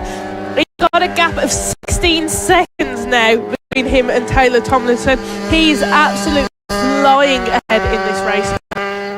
Yeah, flying is one way, but he is dominating is another. Harrison Day is in a class of his own as Matthew Thomas going very slowly on the way to Pentith Climb. That can be a bit worrisome if that were coming through Coward Summit, and that's Matthew Thomas surely with an issue. That's far too slow to be on the air. He's pulling into the pit lane, so Matthew Thomas also down, and I think that makes it 5 left in this race now. We've lost Cousins, Watson, Shaw, and now potentially Matthew Thomas. Well, unbelievable. With 3.5 laps left to go. And yeah, everyone's in a bit of no man's land. Day's got 17.5 ahead of Tomlinson. Tomlinson's 14.5 ahead of Taylor Davis. Although Taylor Davis is only 1 second ahead of Leo Solly. So there is a battle still on-ish for the final podium place. Absolutely, Ross. There is Taylor Davis just got a second gap between him and Leo Solly, who is currently running in 4th. Leo, speaking to him earlier, said that one of his biggest competitors coming into this weekend was Logan. He will be very pleased that Logan is currently out of the race. There is another 1-1-1 of Taylor Davis running in ahead of the 36 of Leo Solly in 4th. This is our battle for 3rd place at the moment, taking place with just 3 laps left to go. The 36 of Leo Solly gaining on Taylor Davis every lap, just 1 second still separating them, but he is going to be looking to get past Taylor Davis and take that final podium position. Absolutely. Let's see if he can try and draw in. Solly is putting a lot of pressure on that 111 machine. Well, it's the number 11 on the fairing. It is the number 111 though. Whoa, getting out of the throttle and squeezing Solly. No way if that's come off. I don't think it has. No, it has. Oh my goodness me. What an unbelievable move. Leo Solly, the bravery. Oh, that is unbelievable around the outside of Coward Summit. And he gets into the podium places. Give him Overtake Award of the Year already. That was superb. That was a brilliant performance from Leo Solly there. Amazing stuff to see as he just passed there. What a brilliant performance. We've got just 2 laps left to go.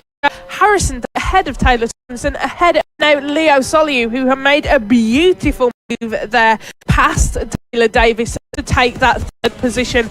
Brilliant stuff from there. Here's our race lead now with just 2 laps left to go.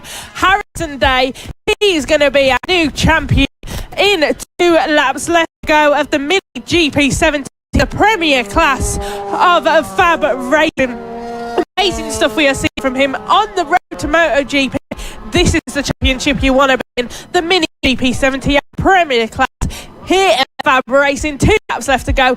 Harrison Day is leading, and he is leading comfortably, and he looks very comfortable on that bike, Ross. He does indeed as he rounds Luna Bend, makes it 1 lap left to go, and a lap of destiny perhaps for Harrison Day. The number 15 has dominated so far this season as he comes to the top of the hill.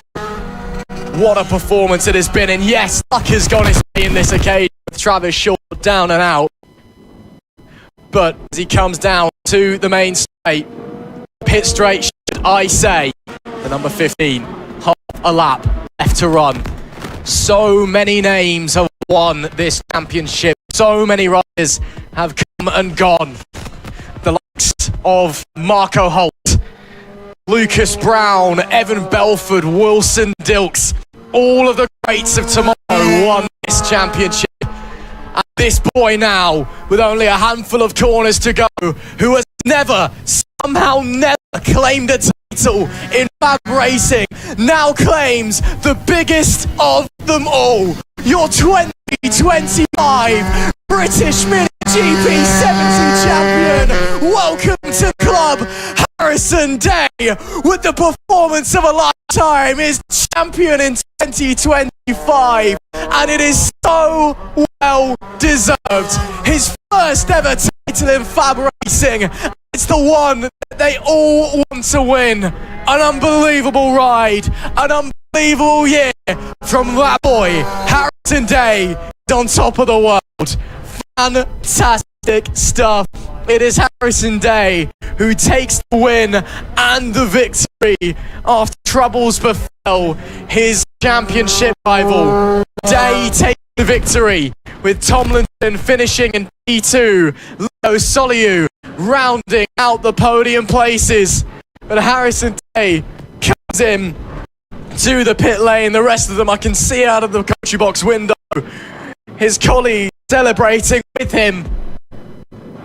The premier class of 2025 goes the way of Harrison Day. An unbelievable performance.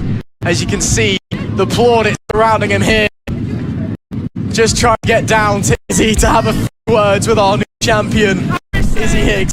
Let's hear what Harrison Day has to say shortly, or hoping to anyway. Some other bikes heading out onto the track. We're so desperate to hear from the new champion. It may have to wait a little bit as we're getting the pit bike 140s out onto the grid.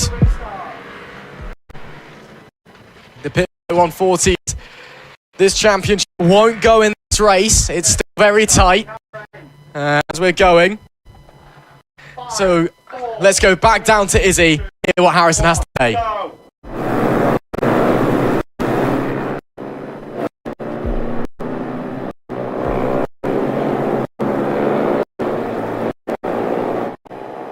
You've put in this season has paid off. Yeah, well, I just want to say thank you to my mum, my dad, everyone helping me to get me to where I am now. The Premier Class, our winner. Well done, Harrison. Do you have any final words for us? Let's just hope it goes well next year. The grid as well. Well done, Harrison. Great to hear there from our new champion, Harrison Day. Let's move on to our next race. Race number 1 coming up, and in the pit bike 140s. Let's quickly run through the grid for Tommy Almond, who starts on pole possession. Reigning champion Jamie King alongside Harrison Quincy in P3, with Simon Gate in P4. Finley Cottingham is 5th with Bailey Lawrence. Great to see her up in P6. Richard Holmes Williams is 7th with Keaton Payne starting P8. Ivano Di Francesco is in P9. Matthew McLean starts 10th. Rory Jones in 11th with Mario Geely in P12. Lee Sheldrake 13th. And our final position on the grid. So we're going to have to wait and see what's going to unfold this one. Again, the two championship rivals. King beating Quincy for the first time in qualifying in 2025. Only 24 points separating them. It is all eyes to the green flag. We are set to go racing in just a moment. We do go racing now. What a start from Harrison Quincy, from 3rd to 1st before they reach Paddock Bend, and Jamie King can only watch more from the outside. He himself looks to try and get up inside of Tommy Almond, who's joined us this weekend for the first time out. Now trying to get involved as well, but it is Quincy, championship leader, who leads here early doors on lap number 1. Absolutely brilliant stuff we have seen from Harrison Quincy there, who is leading ahead of Tommy Almond, with Jamie King running in 3rd. He closely being followed by Simon Gates running in 4th. Brilliant start to the race for Harrison Quincy though. But now that looks like Tommy Almond Almond has just made the move past Harrison Quincy, but no, Harrison Quincy has now got that back. Jamie King looking to make a move on Tommy Almond, who is currently in second. Jamie King running in third. Yeah, right now, championship. I mean, this one anyway is one that can be won here, this championship, but it's so unlikely. Jamie King withstanding big pressure from Simon Gates and Holmes is behind. Again, we've got Honolulu riders joining us this weekend. That's a big move to the inside. My goodness me, Simon Gates and Jamie King, how close do you want to be? And then King as well nearly wipes out Almond in the process. Now King to the inside and gets up into second place. Absolute chaos here in the pit. Like 140s, Almond tries fighting back into the S's. Can't quite find anything. The reigning champ goes up to P2. Absolutely brilliant performance we are seeing here from Harrison Quincy. Jamie King now running in P2.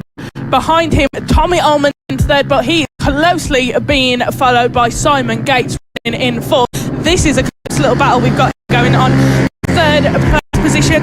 Brilliant performance we are seeing from these guys so far. Just 9 laps left to go. Harrison Quincy leads ahead of Jamie King. Tommy Almond in first, with actually Richard Holmes Williams running in fourth after starting the race in 7th position. Brilliant performance we are seeing from these guys at the moment. Harrison Quincy, comfortable lead. He's got there ahead of Jamie King in second place, but Jamie King, he wants to be able to prove to Harrison Quincy that actually we still know what we're doing. You're young, but we still can beat you. Absolutely. If they finish as they do, championship gap goes up to 29 points in the favour of Quincy. So it will go up, but again, it's so tight. This is probably the tightest championship we have, as a matter of fact, coming into this weekend. Of course, we've got a few new riders joining us this weekend after another championship had to cancel their round, and Tommy Almond is definitely the quickest of those. He's the one caused the most upset, and especially if your name is Jamie King or Harrison Quincy, you're all sat there going, we've got a bit of a championship fight here. You outsider, you just come in and you're trying to upset us and get involved. That can upset people. 8 laps left to go then. The top 5 still locked in place. Fastest lap last time for Richard Holmes Williams. The tractor boy does a 106.641. Again, we are miles off all that record pace. Still damp out there on the racetrack. Still full wet tyres for our riders. As you can see, the accordion effect coming into play at the Joey Dunlop corner. Quincy still leads. King still until the late dive there. Looking to the inside from Holmes Williams, but cannot find a way up into P3. Almond stays put. He does indeed. 8 laps left to go, and our front 4 runners are really bunching up close together. Harrison Quincy, Jamie King, Tommy Almond and Richard Holmes Williams. Tommy Almond looked to make a move on Jamie King there, but couldn't quite do it. Jamie King, some good defensive riding from him there, but this is just allowing him, Harrison Quincy, to build that gap between him and Jamie King. Richard Holmes Williams looks to make a move then on the inside. Oh, this is very close between these two, running in third and fourth. Tommy Almond and Richard Holmes, it's a very close battle between these guys there. And now, still running in first is Harrison Quincy. Through the corners, he gets a gap building between him and Jamie King. On the straights, Jamie King gets straight on the throttle and really catches up with Harrison Quincy there. It's going to be interesting to see what happens with just 7 laps left to go. Who will take this race win? Yeah, we'll have to wait and see. Again, King, he didn't change the piston in his engine. He told us earlier on today he was thinking about, because his engine started to burn oil. You will see puffs of blue smoke coming out the back of the number 76 machine. But he said it's running so well, but as I say that, way too late on the brakes for King. Had to stand the bike up. That's got our Holmes Williams through. That's got our Almond through. Disastrous gamble for King. He tried to make it work, and he's gone from second to 4. Absolutely, but that has just allowed Harrison Quincy to build that gap. That mistake from Jamie King there has allowed Harrison Quincy to now have a 0.2 second lead, which doesn't sound massive, but in terms of out there on the track, those little tiny amounts of time mean everything to those riders. 6 laps left to go. Harrison Quincy leads ahead of Richard Holmes Williams, Tommy Almond and Jamie King, with Simon Gates running in 5th. Holmes Williams, though, last time just put in a fastest lap of a 1 minute 5 second 0.9. He is gaining on the times put in by Harrison Quincy, but now a 0.9 second gap separating those. On our screens now, Jamie King down past the commentary box, looking to make a move on Tommy Almond, but can't quite get the power out of his bike to do it. Yeah, Allman starting from pole position. Big mistake there from Allman. Is that a problem? Maybe no, he's just got it wrong.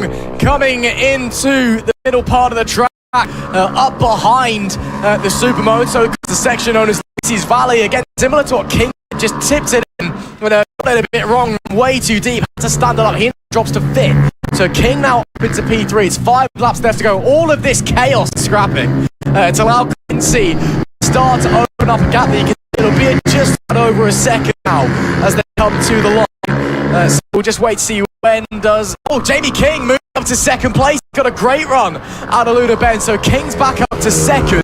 So good damage limitation coming back from King after a mistake. But it's now a 1.6 second gap to a race leader. So King really has to dig deep if he wants to fight for this race win. Yes, he does, Ross. But Richard Williams doesn't seem pleased with Jamie King after making that move. James Williams is going to be looking to make a move through on him as well. 5 laps left to go. Harrison Quincy, one of our younger riders here in the pit by 140, is leading this race ahead of everybody else. Jamie King, a pit bike iconic, running in second, followed behind him in Richard Williams. Currently running in 12th position is Bailey Lawrence on the number 9 bike. We are just waiting to see how he can do throughout the rest of the race. On our screens at the moment is Jamie King on that number 76 bike, followed closely by Richard Williams in third. Tommy Almond, although he had a really good start to this with just 4 laps left to go, he has dropped all the way down to 5th position. Yeah, just that mistake coming back to Hall Almond. Now King has closed in on Quincy on the last lap. In fact, he was 1.1 seconds quicker than Quincy on the last lap. That's ridiculous. I know that King was quicker in qualifying by a couple of tenths. It's the first time he's beaten Quincy in qualifying this year. Yeah, that's a lot quicker, and King's finding another gear. A little bit deep into Lucy's Valley. But again, let's say okay. Suddenly, Pit Bike Sonic, the 4th-time champ, looking like a man who knows there is potentially a 5th on the line, and he is the one doing the hunting in that title race. He's the one who needs to do that work. Doesn't quite come to anything into Luna Ben, but we've seen how good out of here King is running to make it 3 laps to go. Is there anything from Pit Bike Sonic to try and get through Harrison Quincy? Tucks in to get the toe. Is there anything not quite? I think Quincy himself got a good run. Will stay in the status quo for the time being. The 2 championship rivals are 1 and 2. Absolutely, they are. Ross. Harrison Quincy running in first, ahead of Jamie King in second. But Harrison Quincy, when Jamie King looked to make that move, then he was light on the brake and quick on the throttle, and he just got that little bit more power out of his bike through that corner section. Meant that Jamie King couldn't quite make the move. Jamie, once again, what we saw happen last time, he's gaining that little bit. Harrison, oh my gosh, and Jamie King off. He is down and out of the race. He just slid, lost his bike on the track.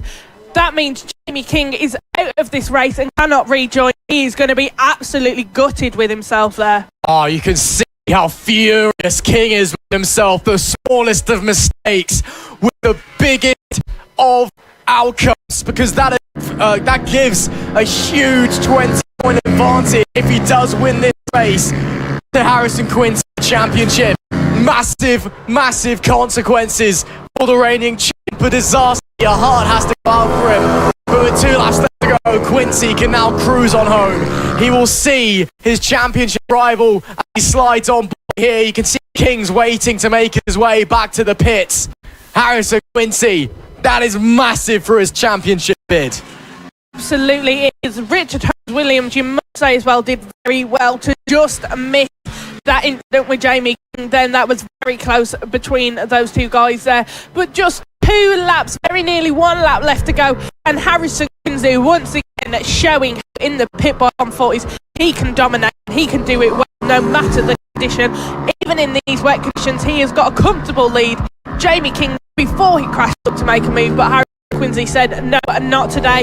I am leading this race. I want to win this championship. Nobody is getting past me, as much as people want to take a look. But brilliant performance we are seeing from Richard Williams. You can tell well right now. He's pushing his bike to the limit. He gets in, he gets all tucked into his bike when he comes down those straights. Anything that gives him that bit more power, that bit more push to catch up with Harrison Quincy with just one lap left to go. But at the moment, it is looking like Harrison Quincy is taking home win of this first race here at Three Sisters for the Pit Bike 140s. I mean, it's not a huge surprise that Quincy's on top once again, of course, with half a lap pending, but it's the way that it has come about, because King looks fast this weekend, has been fast this weekend, but has handed Quincy a win on a silver platter. And with that, he will also hand Quincy a 49-point advantage in the championship with only 5 races to go. Was this the race that defined the season? Was this a race that this man put one hand on the Pit Bike 140 trophy? Race number 1 done and dusted. It may not be the way he wanted to do it, but Harrison Quincy is going to take the checkered flag, take the win, and crucially take 25 points to extend his championship advantage when his rival goes down and out. The 755 takes control in 2025. It absolutely does, Ross. You are right. And Pit Bike 140s this season has never been disappointing. What a great race that was. Some brilliant battles we're seeing there. But overall, it's Harrison Quincy who took that race win at Three Sisters. It was Harrison Quincy in first place, with Richard Williams in second, Simon Gatz in third, Keaton Payne in fourth, Tommy Almond overall came in fifth, Finlay Cottenham in sixth, Ivano Di Francesco seventh, Rory Jones eighth, Mario Jelly came ninth, 10th was Matthew McLean, 11th, well, we had 3 DNFs, which was Jamie King, Bailey Lawrence and Billy Sheldrake. Absolutely, what a crazy race that was. A real shame for Bailey Lawrence, a huge shame for Jamie King though. What does that do in the championship? How does that create chaos? It's a 49-point advantage now for Harrison Quincy, and that unfortunately was all King's doing. He pushed a little bit too hard and now he's down and out. Will he rue that moment? We'll be back for race 3 tomorrow.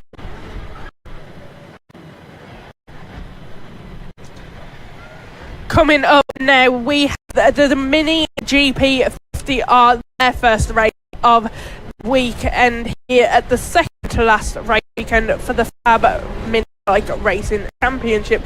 Mini GP 50R, we have got quite a few riders in this class for this weekend. I think one of the biggest classes we have seen so far. We've got a Varley versus Metro kit in the Mini GP 50R here, and it's going to be an interesting race between these guys. Yeah, a huge grid this weekend. Another championship that primarily runs the Varleys. Unfortunately, the schedule to run this weekend got cancelled, so all of those Varley riders have been gone, okay, and just turned up here this weekend. So hello to all of our new riders. Hope you've enjoyed the fun so far. I hope we're maybe convincing you to stick around a little bit longer as we're just waiting to go out. Let's give you a little run through on the championship picture. Actually, they're heading up. Before we do that, let's quickly go through the grid, shall we? It is Mason Frederick from pole, Bradley Curtis P2, Sebastian Goslinski off for third, and Josh Perkins in P4. Alan Ratcliffe is fifth, with Riley Payson alongside. Row 4 is Rex Austin, Emilio Pereira P8. Benson Knowles is ninth, and Thomas Head rounds out the top 10. Jen Chancellor is 11th, with Max Johnson in P12. Tommy Keats starts 13th, with Nicholas Dunwoody in 14th. Kai Hawkins starts 5th, with Daisy Poland in 16th. Lisa Hams in 17th. Austin Dilks in 18th. Bo Morris is 19th, and JJ Manchester starts in P20. Callum Maxwell is 21st, with Mason Hams in 22nd. Daniel Tanton is 23rd alongside Red Almond. Joe Gathasic starts 25th alongside Harry James. Claudia Dublin is 27th, the final rider out there in tricky conditions. Right then, let's run through now after we've got our huge grid. Oh, and down and out, that's the 30. What has happened there? A bizarre incident for Josh Perkins, who was going off a P4 as well. And I don't know if he's going to be able to rejoin because he's gone down on the sighting lap. And of course, if you crash in the race, you're not allowed to rejoin. It's devastating. So that may be race over, Josh Perkins. So we'll try and figure out what's happened there. Meanwhile, talking about the championship, if Bradley Curtis fails to score in this race, and Sebastian Gaslavsky wins. Gaslavsky, champion 2025 and on class. The only way it goes in this race, otherwise it has to go to race 2. So that's the championship picture, but as the riders get onto the grid, bizarre incident for the rider going in 4th place, Perkins there. But look how many bikes are here in treacherous conditions. This could be interesting. Definitely, Ross, this could be interesting. Like I was saying, I think this is one of the races where we've had the most riders join us for the Mini GT50 are racing, obviously, because we've got so many Barleys with us. It's going to be really interesting to see what happens between these guys here. Yeah, no, Josh Perkins actually is unable to start the race. He's out after falling on the side in lap. Rules are strict. If Sebastian Gaslavsky wins this race, he will win the championship. He has to win, and also Bradley Curtis has to fail to score. Like I said a moment ago, that is the championship picture. Again, Gaslavsky wins and Curtis failed to score. Otherwise, it goes to race number 2. So that is what we're talking about there. There we see Klaus off Marshall, just having a little. Now we're missing a couple actually. Missing a few further back as well. Who's we're missing? I think we're missing Jensen Knowles, P9. Also look like we may miss Jensen Ansel from 11. That's really aggressive handling there. Curtis in 2.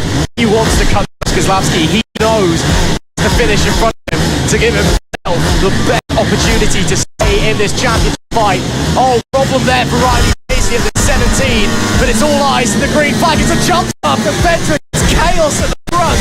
We do go racing. Ventric did bring it to a stop. He may get away with that one, but Bradley Curtis looks to the inside, gets to the inside, gets the move to Lucy's Valley. He takes the lead, but what a chaotic start there. Looks like we also lost Riley Paisley. Absolute madness during that start, Ross, but Sebastian Gaslavsky up into 2nd. Here we are seeing Bradley Curtis ahead of Sebastian Gaslavsky, running in 1st and 2nd at the moment. We have just heard from Race Control that the start is under investigation. That's a bit of a crazy one there, mate. Frederick could have had a bit of a jump start there. We will wait and see what happens. He's just retired from this race. Very much madness that happened in those first few moments of the race, but 10 laps left to go. Bradley Curtis ahead of Sebastian Gaslavsky. A very close battle between these guys. The number 5 of Mason Frederick currently running in 3rd. We thought he may have had a bit of a jump start there at the race start. We are just waiting to hear back from Race Control what is happening there. But Bradley currently leading ahead of Sebastian Gaslavsky, who's got quite a bit of a gap forming ahead of everybody else. Just 0.1 second separating these two riders, so out at the front of the pack. Oh, huge high side! That is massive! Bradley Curtis out of the race. Bradley Curtis is down and out. Sebastian Gaslavsky leading ahead of him. That was That's going to be a red flag. There. We reckon it will probably be a red flag there. He had a proper high side, Bradley Curtis did, as he went down there. Absolute craziness. A massive high side. That's the first time we've seen a big one there at Lucy's Valley. Cast mine back a couple of years ago. Another massive one. And we stay low, or local lows for the time being. Of course, if we finish as we do with Curtis now out of the race, that means Gaslavsky is champion come the checkered flag, but he does to finish the race in P1. So, we're waiting to see what's going to happen yet. Red flag waves. This race is coming to a halt, and that is no surprise after a huge high side for Bradley Curtis. And we'll let you know as soon as we know if he is okay. But as well, if that is the way that his championship comes to an end, that's the way that his championship comes to an end. That is really saddening for him as well. We'll just have to wait and see. We were told as well on our ears just a moment ago, Frederick was apparently given a 3-second jump start penalty. I'm surprised. I thought he might have got away with it because he did go and then stop. And normally, if race control are feeling nice, they let you get away with it. But clearly, Rob Keys and Louise Matthews, Louise Thomas are decided against that. So we're just waiting to see what's going on. It's all chaotic at the moment. We're getting told multiple different things at the same time. what we do know right now is Bradley Curtis is at a huge high side, and all the riders are coming to a halt. And we wait to hear if we are going to have a race restart or not. Right now, just having a delay. We are indeed, Ross. That was quite an unfortunate crash for Bradley Curtis. All of our riders, though, are being brought back to the grid. They are not being brought into the pit lane. They are all just being held here at the grid. An ambulance is now making its way out to track. However, we're going to have to wait and see what happens. Yeah, we'll report as soon as we know what's happening, as soon as we know. Again, just keep you aware, Bradley Curtis, a huge side into Lucy's Valley. The rest of the riders down there on the start-finish line. Just wait and see what's going on. Oh, there's Riley Paisley's bike. Will he, if there is a full race restart, if he fixed it, will he be allowed to rejoin the race? The same goes for Josh Perkins, who had his off on the site lap. Will he be allowed to rejoin as well? So we're being told if they did start the race, they will probably be allowed to restart. If it is a full race restart. Keyword probably. We don't know that for certain. So Riley Paisley, Josh Perkins, keep your eyes out. But yeah, really interesting starts that race. But again, if that's the way that Bradley Curtis Championship ends, again, he's had a big one. He's unable to restart the race. And Geslavsky wins. Geslavsky's champion. It's not how you want to win the championship. I'm sure that Geslavsky will be aware of that, and it's a real shame. Yeah, it is, Ross, exactly. From our at the moment, though, I can see, looks like Riley Paisley getting a few words of wisdom from a family member. Maybe he's just coming back to his bike now. I think it was a bit of confusion for him because he was on the grid and then he ended up pulling into the pit lane. So we'll just have to wait and see what happens for him. But on our screens at the moment, we can see Sebastian Gazlowski, that number 64. Next to the one of Leo Hams, who is currently wearing Halford's Auto Centre. It's going to be chilly, isn't it? I'd say he looks proper comfy and warm there. He looks like he's all cosy. I mean, I would say I've seen weirder on people on the racetrack, but I genuinely don't think I have. Like, I get like wetsuits that have a funky design, or, you know, obviously novice riders, sometimes you have to wear a bib to show that you're a novice or whatever. But a Halford's body warmer, that's I think that's sponsored. I don't seen one of them. Yeah. It looks like something that Staff maybe has a family member who Staffley's just borrowed it for the day. Wait and see. But yeah, I'll just wait and see what's going to happen with if it's going to be restarted or not. We have got a bit of a delay if you are joining us. Bradley Curtis had a bit of a high side just a few moments ago, which has caused our race to be red flagged. We are just going to wait and see what happens now. But on our screens at the moment, just to the left, you can see the number 64, Sebastian Gazlowski, or Super Seb. He is now referred to as he is dominated this season. Struggled a little bit over the past couple of rounds, but he's proving that he's really strong so far this season. Absolutely. Again, if this race restarts and Bradley Curtis is unable to restart the race and Geslavsky goes on to win, that must make Sebastian Geslavsky your 2025 champion of this for 2020 EP50R class.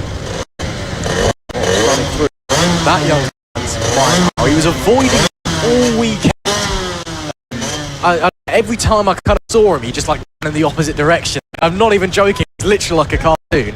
And the very own Izzy Higgs got him and manhandled him over when we were walking around the paddock earlier on. Manhandled, but while you were doing another interview, I spotted him and I just went over. I went, Seb, come on, have an interview with us, please. Yes. He finally got to speak to Seb. He was happy to do it then, and it was just before he went out, so I thought maybe he could say no, but he had a few moments spare. He came up. It was also a weirdly cryptic interview because he was like, "Oh no, I'm not worried about the championship at all, but I'm really nervous about the championship," in the same sentence. So maybe mind games with the media from Sebastian Geslavsky there. But there's 64 regardless. Again, we are looking potentially, if he is to win this race and Bradley Curtis is unable to rejoin, which as it currently stands, it looks like he won, unfortunately. Yeah, we are looking at our 2025 and our inaugural 50R champion as well. And of course, that's always to have on your CV. No one remembers the second 50R champion. Everyone remembers who the first one is. Absolutely, they Ross, you are right there. But Super Seb also racing a little bit later in just the standard GP50. So it's going to be interesting to see how he fares in that race later. This one, though, for the GP50R may mean a bit more for Sebastian Gazzosi as he's beating the Avalis on that Metro kit. He is really dominating and showing exactly what he can do and what he can pull out of a bike. Yeah, he really is. Again, we're not sponsored by Halfords. We're getting a lot of Halfords action on screen at the moment from Leo House. I mean, fair enough. You're cold out on the racetrack. You're cold out on the racetrack. Let's run over the day so far, though, Izzy. I mean, we've got approximately 50 minutes left to get some race in. We do, I believe, have a couple more race one after this one off the top of my head, and then are we straight on to race two? Is this the last race one? No, we have the first race for the Extreme 200s, the Moto team, and the standard Mini GP50s to get through before we can possibly fit in a couple of race twos. But we do have to have finished racing by 6 p.m. today due to the rules of the circuit and some karting events that they are holding. No, well, we'll see how we're doing for time. Again, the original changed plan was to have two of the race twos at least tonight or this evening, I say, and basically run as close to 6 as we could, just to give us a bit more leeway with Sunday's racing. Also, not allowed to have engines fired until 10, which means warm-up gets pushed back, which means the racing gets pushed back, and then of course you can fit 20 races in on Sunday as well. And the weather tomorrow. And the weather, so we have got a lot of factors tomorrow that we're thinking of here at FAB-Racing, but all of our riders at the moment just having a bit of a chat with each other, looking pretty comfortable. And for the first year of the GP50R, a brilliant season of racing we have seen from these guys so far. They just push and push their bikes to the limit every race, and it's absolutely brilliant stuff we see from them. Yeah, no, it's been a really exciting class. Of course, this new for 2025 championship, it's been really exciting to see how it all unfolds. Again, it was created for Metro Kit Mini GP50s with upgraded, a larger restrictor on the bike, and then also open, of course, to Avali 40s and 160s. Avali becoming more and more popular. Here at FAB-Racing, we thought, why not just have them along as well, which is why we have so many Avalis on the grid, and especially today as well. As we said, another championship which runs the Avali bikes primarily had to cancel their race this weekend a bit last minute, and so all of the riders over there like, yeah, we'll just go to Fab and do this. So that's, we've got a massive grid here at Three Sisters, which of course is absolutely fantastic, and we hope that the new riders are enjoying FAB-Racing, and that we hope they'll maybe be here to stay. So we're just being told that there is just be an inspection for oil or fluid that's been dropped down at Lucy's Valley from where Bradley Kerr had his high sub, which is of course why we're under the red flag. So there's going to be a quick check there for that, and then once we've got the all clear, I'm assuming it will be a full race restart. We will get that confirmed to us by the guys on race control, hopefully very soon. But it'll either be a full race restart, or it'll be restart with however many laps we had left. Sure, the guys like Josh Perkins and Riley Page will be loving a full race restart. That means they'll be able to rejoin the race after crashing out. Absolutely, Ross. Josh Perkins and Riley Page will really be hoping for a full race restart, but we just have to wait and see. Obviously, we've got to see the oil's looking like on the track first. If there is any oil on the track, there is just going to be an inspection happening now. I can see a couple of marshals have got together. We are just going to wait and see if they can get enough sand down to, if there is the oil there, get it all covered up and not as slippy and wet and greasy, so that these guys can actually race and complete their first race of the weekend for the Mini GP50Rs. But yeah, just waiting now to find out. Everybody's just having a chat there. Sebastian Gazzosi on number 64, just at the left corner of your screens, chatting away to the number one of Leo has, and a couple of other riders. We are just going to wait and see what's going to happen here. See if the inspection shows anything. See if we can get this race underway, whether it be a full race restart or it'll be an outing lap, and then just restarting the race with just however many laps were left to go from the race when we stopped after that crash. Just wait and see what happens. Yeah, so still under a delay here at Three Sisters, and it has been a fantastic weekend, it must be said. You can see there the riders talking to the roving marshal, typically parents / chief mechanics, and we are being told riders are going to get sent back to paddock. So I'm not entirely sure why, unless we're expecting to be under a much longer delay for a while. I guess there needs to be a big inspection of oil, but they are going to be sent back to the paddock. I tell you what I might do actually is I might just run down and ask Lee Clark what's actually going on, because she's right in front of her. I just saw her yelling, well, not yelling, but just letting the riders know what's going to happen, but just raising her voice enough so that everybody can hear her over there. But all the riders are back to the paddock now. Must have a bigger inspection taking place on the track, but just waiting to find out what's going to happen. But it's been a brilliant day of racing so far here at Three Sisters. The weather has not put anybody off at all. Absolutely brilliant stuff. So we are being told in 15 minutes time approximately we're having a 9-lap restarted race. So we're going to have to wait for 15 minutes. Again, I'm not entirely sure what said 15-minute delay is for, unless potentially we're waiting for a medical team to return to the circuit or something along those lines. I guess we'll have to wait and find out. We are going to have to wait 15 minutes for that. So, yeah, we are going to be a little bit tight, I think, at the end of the day. I think we will just about squeeze all of our race one out. We will have to shorten a couple, but maybe. Race 2s, though, I think might have to wait for tomorrow. Yeah, Ross, I'll agree with you on that one. So yeah, it's going to be a busy day of a race tomorrow. Get all of our race 2s and race 3s finished. But obviously we can't start as early as normal in the morning. We have to wait until 10 a.m. before any bikes can be allowed on the track. Just wait and see what's going to happen here. Brilliant stuff we are seeing at the moment, though. Amazing day of racing we've witnessed so far, and we are just going to wait and see what else happens that we can absolutely we'll just wait and see.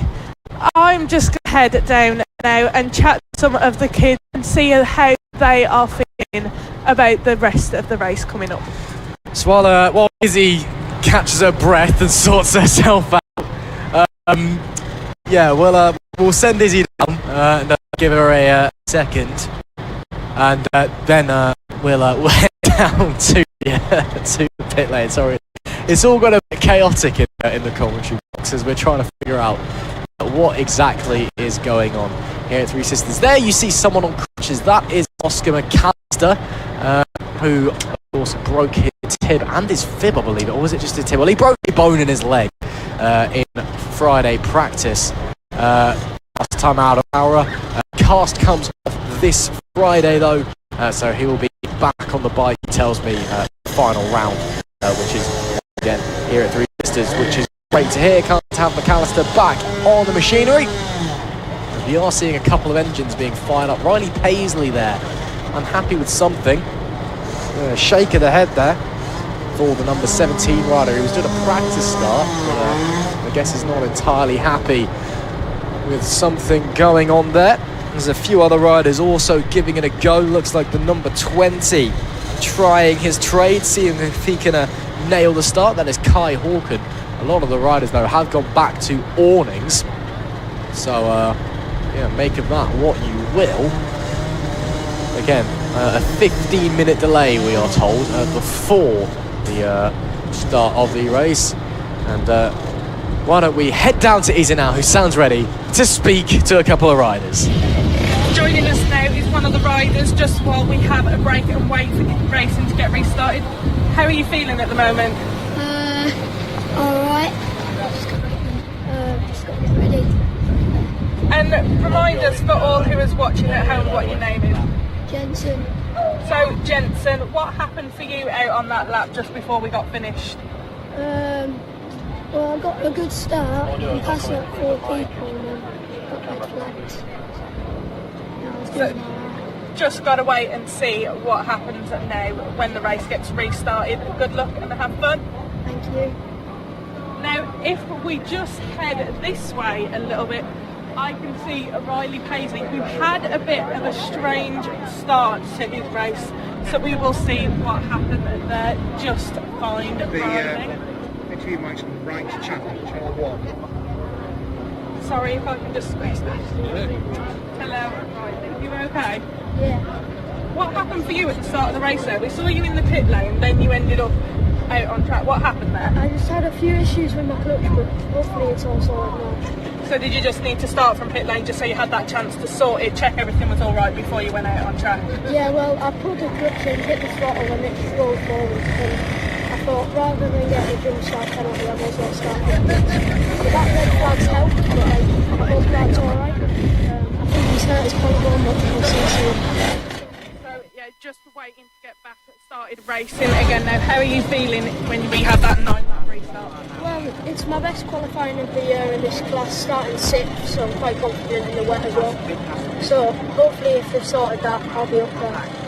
Well, a good luck for the rest of the race later. Thank you. I also see here Oscar, who is here after unfortunate crash at Rora. How are you feeling, Oscar? Good, yeah. You? Yeah, not too bad, thank you. And how are you feeling at being here but not racing? I mean, it's quite relaxing, just watching all my mates do well. And who are you rooting for in this race at the moment? In the 50R, I've got too many friends, so I can't tell you that. And what did you feel when you saw that crash just, unfortunately, of Bradley Curtis? Yeah, I was just watching him come around the corner and he had a unfortunate crash, so I hope he's okay. Yeah, as do we all. Well, hopefully we'll be seeing you back soon. Any update on when you'll be getting your cast off and getting back racing? Yeah, I'm going to get my cast off next week, but I'm not allowed to ride round here because fast track, if I crash it would snap again, so I'll be back for next season stronger and better, so hopefully I can get top 3 next year. Well, hopefully you'll be fully on the mend soon and we'll be glad to see you back next season. Thank you, bye. Now let's have a look, see who else we can find. Here is one of our riders just waiting for the race to restart. Up for a little chat? Yeah. Just remind all of us at home who you are. Kai Hawken.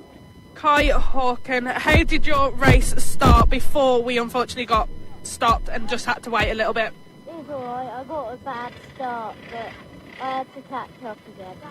What happened? Why do you think you got a bad start? I don't really know really.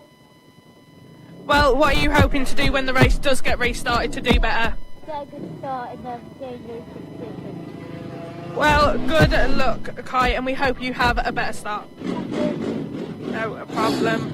Let's see, everybody's starting to come back into the holding area now, but I do see just down the end there is one of the girls who is supported by House of Moto for this season, Daisy Polden. So we'll just see if we can catch her for a quick little chat. I can see her there, everybody's encouraging us to go, so let's quickly just grab her for a quick little chat. We'll be back in a minute, everybody. But Daisy Polden, how are you this weekend, Daisy? I'm good, thank you. And how was your race going before we had to stop? It was good. I qualified 16th and I managed to get up to 13th, which was good. And how have you been finding riding on the Mini GP50R bike? I like it. It's nice and fast out of the corners. It's just fast in general, like fast everywhere. And are you running on a Metro kit or a Varley? A metric kit. And how have you finding that's been suiting you as a bike? I feel like the metric kits suit me well because I'm not really sure why, but I just find them suit me well. I like those. Well, what are you hoping to do when the race gets restarted to make sure you get up there and get in some good positions? I'm hoping to just go for it, really. I just want to get top 10 and try to go for it. Well, good luck and have fun, Daisy. Brilliant stuff we are seeing from you. We are just going to head back up to Ross in the commentary box now. Thank you very much, Izzy. Great to hear from some of the riders down there. We are getting ready to get restarted. We've been told it will be a 9-lap race. And it looks like the likes of Josh Perkins and Riley Paisley are going to be re-allowed or reinstated, should we say, into the affair. But you can see the gaggle of people that you heard Riley Paisley a moment ago. Not looking too good right now. So, yeah, we'll wait and see what's going to happen there. Of course, yeah, Bradley Curtis is not going to be rejoining us for that one. This one.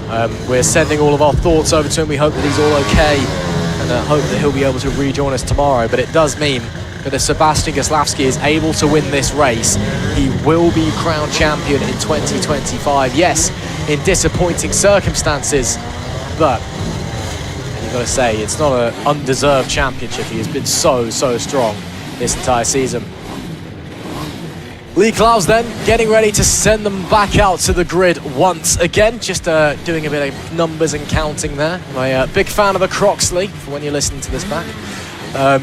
So Josh Perkins is going to rejoin this race. He crashed on the sighting that last time. The 35 just stole it there. Nicholas Dunwoody, yeah. Oh dear. Nicholas Dunwoody, the Scottish rider. If there's ever a place you don't want to make an embarrassing mistake, it is right in front of a camera. Oh dear. Well, they're getting ready to head back out anyway, and now we do head back out. So let's run through the grid and where people are or would be starting if they're not able to be joining us. It's Mason Frederick who will sit alone on the front row after Bradley Curtis's huge high side earlier on. Again, we are sending all of our well wishes, and we'll let you know and update you on the situation as soon as we know what is going on. Sebastian Goslavsky, he starts third. If he wins this race, he is now crowned champion. Josh Perkins is alongside him. He crashed out on the sighting lap in the previous effort, but didn't allow back in. Caelan Ratcliffe and Riley Paisley are on the third row. Rex Austin P7, Emilio Pereira in P8. Jensen Knowles is 9th with Thomas Med in P10. Jensen Ansel 11th with Max Johnson starting P12. Tommy Keats is 13th. Nicholas Woody starting 4th. Kai Hawk in 15th. Along the 127 Daisy Poland P16. The quadruple one of Leo Ham starts in P17 alongside Austin Dilks, who took a victory earlier on today in MiniMotos. Bo Morris is 19th. JJ Manchester starts P20. Callum Maxwell is 21st with Mason Hams in 22nd. Daniel Tatton in 23rd and Rex Ullman in 24th. Joey Akitich is 25th. Harry James in 26th. Claudia Dubman starts 27th and last out of our riders. Again, a few of those will not be joining us. Bradley Curtis, of course, the big emotion after that side that led to the red flag, sending him all our best, of course. But it does mean, again, to remind you, if Sebastian Goslavsky, starting third on the grid, wins this race with no Bradley Curtis, he will be champion. If he does not win this race, regardless of what happens to Bradley Curtis throughout, and if he's able to rejoin at the end of the weekend, or able to rejoin us for race 2 or whatever, it still goes to race 2. So I'm sure that man, number 64, will be wanting to sort it out. Lee Cloud is apparently doing the yoga now. There we go, now she's trying to sort it out. Apparently she's a big fan of holding the flag. Now she is. I'm not entirely sure what's going on there, Lee. There are children in front of you. Just saying that much anyway. Yeah, so are we saying 9-lap race? Yeah, I think that's what she's trying to communicate. 9-lap race. Okay, so red flag now gets in the correct position. Now we go to the side. Second time, hopefully the charm. Sebastian Goslavsky, the world watches on. The green flag rises into the air. Or does it? Maybe. They're taking their time. Come on, Lee. Stop teasing us. You gotta get us going. Sebastian Goslavsky is 9 laps away from winning the Mini GP 50 championship. That's why Riley Paisley out of the race before it starts again. Great launch there for the 30 of Josh Perkins, but the second phase isn't as good. Fedrick gets away well on the front row. Gaslavsky also away strong despite a challenge. Down into Paddock Bend. Fedrick now defending on the run into Lucy's Valley. The Valley leads the Metra kit as they head into the S's for the first time. Gaslavsky and Fedrick already starting to break away from the pack behind. Again, Perkins crash. And look at that already through Gaslavsky into the race lead. A brilliant move down into Luna Bend. And the number 64, Sebastian Gaslavsky, runs away at the front. If he finishes there as he officially starts the first lap, he will be your champion. It's Gaslavsky that leads them onto lap 1 from Mason Fedrick, from Josh Perkins in P3, Rack, Pereira, Knowles all there in 4th, 5th and 6th. As it's like, oh, we got a crash there. That's 2 down as Daisy Pold, I believe, on the 127. And another red has gone down with as well. That's a real shame. I'm not quite sure who the other one is. But Daisy down and out of Luna Bend as they're almost side by side. Coming into Paddock Bend now. Emilio Pereira's under huge pressure. And look at that. To the outside goes Tommy Keats. Now to the inside. Brilliant racing here at Three Sisters. Tommy Keats putting on display.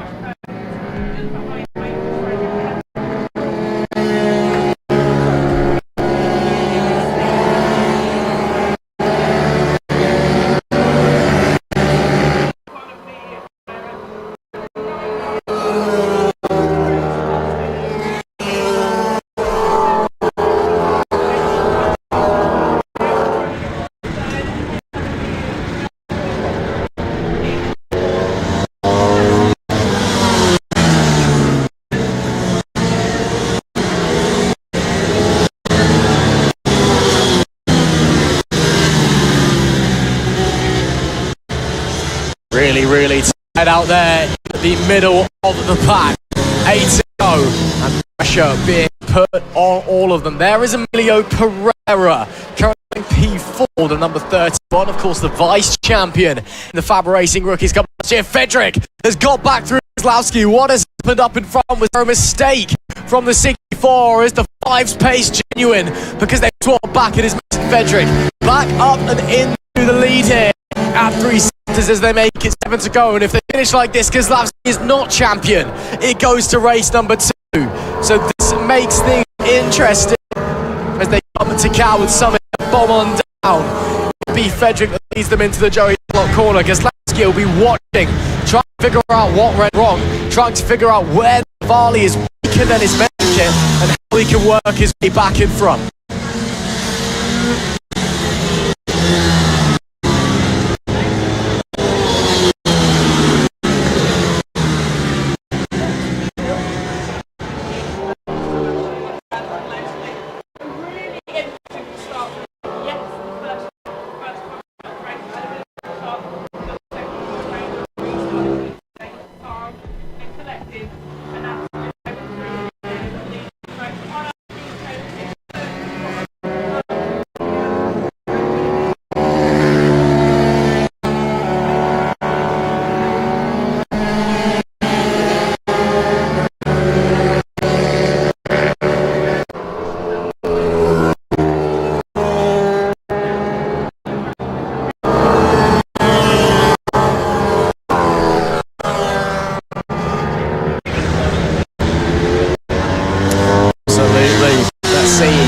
Get close enough though. Radcliffe is still holding on, and Keats, we saw like huge moves he was making earlier on.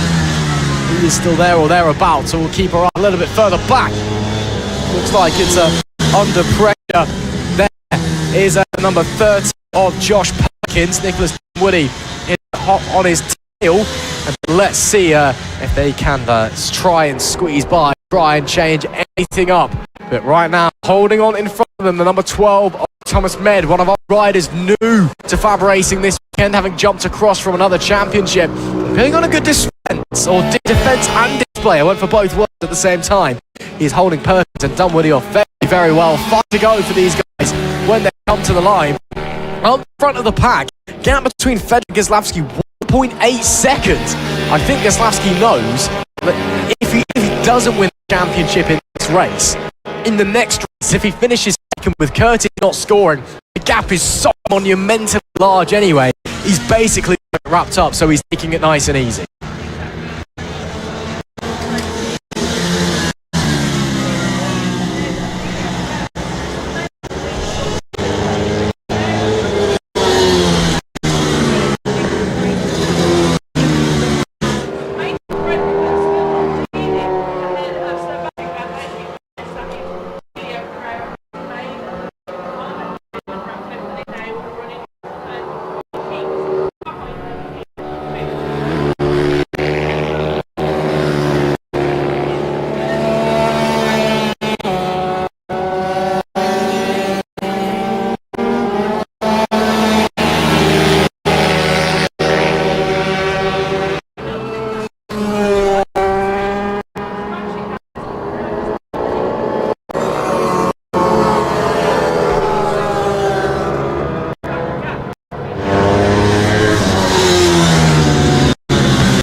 Really intense, very close with lap traffic as well. Emilio Pereira has never finished above 7 in the 50 hours. What a ride he's having, and what a story it would be if he's able to hold on and take a podium. A bit more traffic for these guys contend to as they come into the S's. Pereira, Ratcliffe, Knowles, Keats, Aston, all so close together out there. 5 bikes in the train like it's a Moto 3 race. Do not scratch your eyes, because this is a brilliant battle that is brewing for quite some time. They'll cross the line and make it 3 to go. Austin looks to try and get a bit of a run on Tom Keats. Is there anything there? Here comes Knowles on Ratcliffe. Look at the run, side by side. Independent climb, the bikes moving underneath them. That is bravery divine from Knowles. What a brilliant move. And there's problems maybe. Oh, they've had to split traffic, in fact.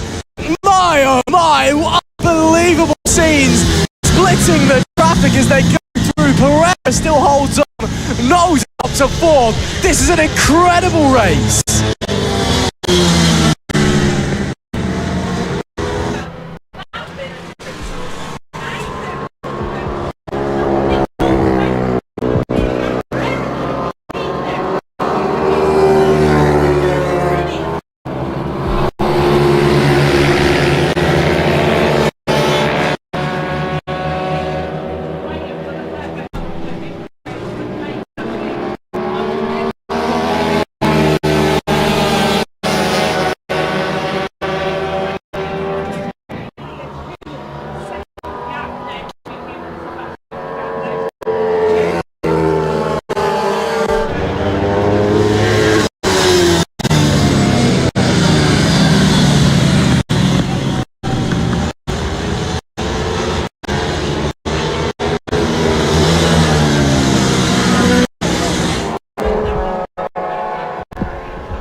Yeah, Goslavski, he's absolutely just riding comfortably. He's not pushing too hard. He knows there is nothing to gain from going all out. Yes, he can wrap up the championship in this race, a race early. Brilliant. What does that gain you? You're still going to be champion, surely, by the end of this season, regardless. He knows he may as well just play safe. Doesn't want to risk anything. Doesn't want to hurt himself. It must be said, it's a great ride from Federic. You know, not taking anything away from Goslavski. Maybe not quite to 100%.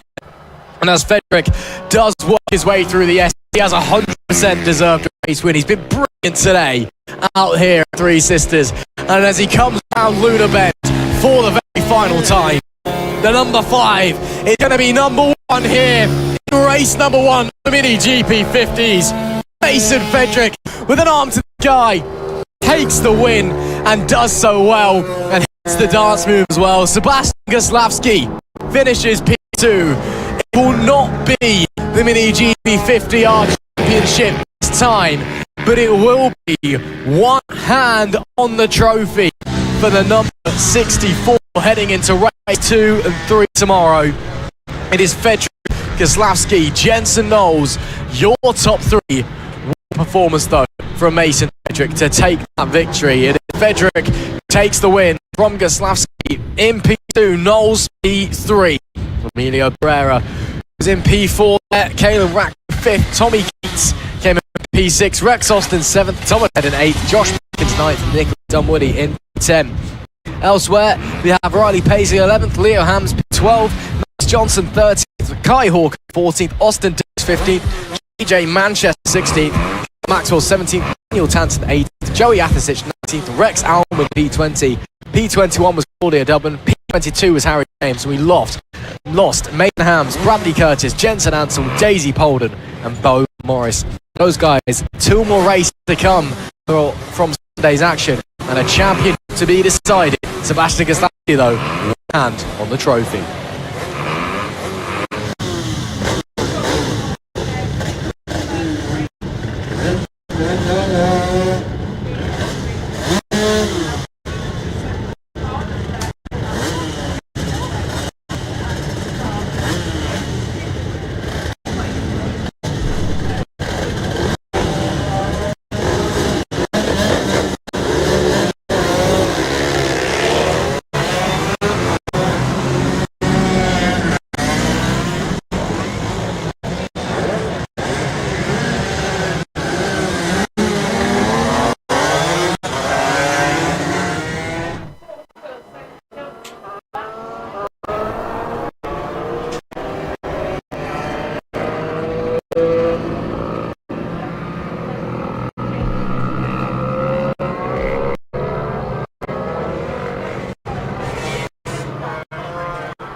Yeah, great to have Asher with us. Currently 2nd in the Pirelli National Sport Bike Championship. So, he's a rider with a lot of quality. But just to show how good the Extreme 200 is, the rider is running 2nd in a national championship in British Superbikes. Is stuck at P9 out of 11. So that shows how good Extreme 200 race is. Yeah, what's your Pirelli National Sport Bike now? All joking aside, great to have Asher with us this weekend. And I'm really excited to see what he can do here in FAB-Racing, but of course he's got some big competition. Of course, Wilson Dilks only P4. That's a bit of a surprise because normally when Wilson Dilks turns up, he wins, but he hasn't done that, or he's only qualified P4. He's won absolutely every race that he has entered this season in the Extreme 100s, but Harrison then leads the title charge by 53 points, just because he has done every race this season. So we'll see what Dilks has got. Tomlinson on pole position as well, as there will be Harrison Days, the gold helmet and golden leathers on, after being crowned British Mini G70 champion earlier on. That is brilliant to see. Congratulations, fair play, but you still got an Extreme 200 championship to win, kid. It's not over yet. Surely you can't be wearing the golden leathers in the champion. You're not even one yet either. I don't know, I'm just big panting. Lee Clouds walks over to get the green flag. Taylor Tomlinson, pole position. Solio alongside his green flag down to go. Really poor start from Soliu, so that will allow the likes of Dilks and Day up into 2nd, 3rd. Tomlinson leads them into Lucy's Valley for the first time. They're looking to the inside, goes Day, but Tomlinson shuts the door. The 77 will hold on as the 15 feeling confident. Look at Wilson Dilks trying to get involved. Look at Asher Durham getting away well as well, using BSB pedigree as they come through the S's for the first time. Day looks to the inside, can't quite find that way through Taylor Tomlinson though.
Dave knows that Dilks was a double champion in the 70s and the Extreme 200 last year, and I think he wants to mirror that achievement, and he knows what's on the line. Or Tomlinson decided to go defensive to the inside. That was a mistake. Allow Tyler Humphries to sweep on the outside. Yeah, Dilks is not really anywhere though at the moment. Maybe he should have stayed retired from mini bike racing, to be honest, because he's not winning. What's going on, Wilson? Sort yourself out, man.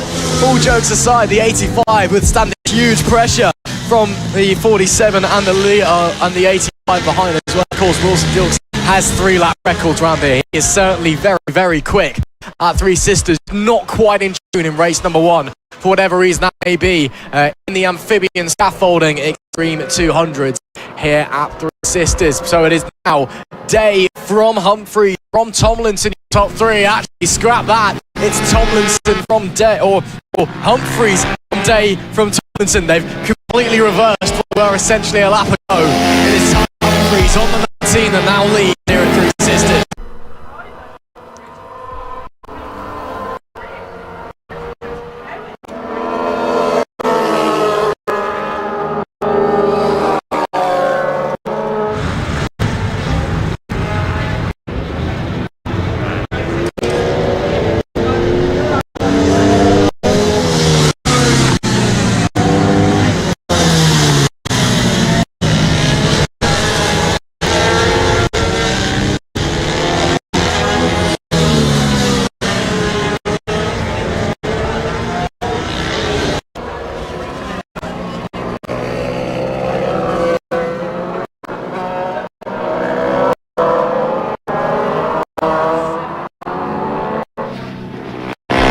Very confident, but of course when you up the pace like that, people start following you. It invites them to be quicker as well. Be careful unless you know you're able to turn it on so much it's vanish, which I'm assuming is what Tyler Humphries is trying to do. We've got to remember that Day and Tomlinson are fighting behind us. Dilks has dropped behind Matthew Thomas now. That's down to P5 for one of our championship contenders, the reigning amphibian scaffolding Extreme 200 champion. So we'll wait to see if he's able to maybe fight back against Thomas. But yeah, nice move there. It must have been from the 47. Maybe he can up the pace and get involved in the fight for the lead as well. Up P7 with 7 laps left to go, should I say.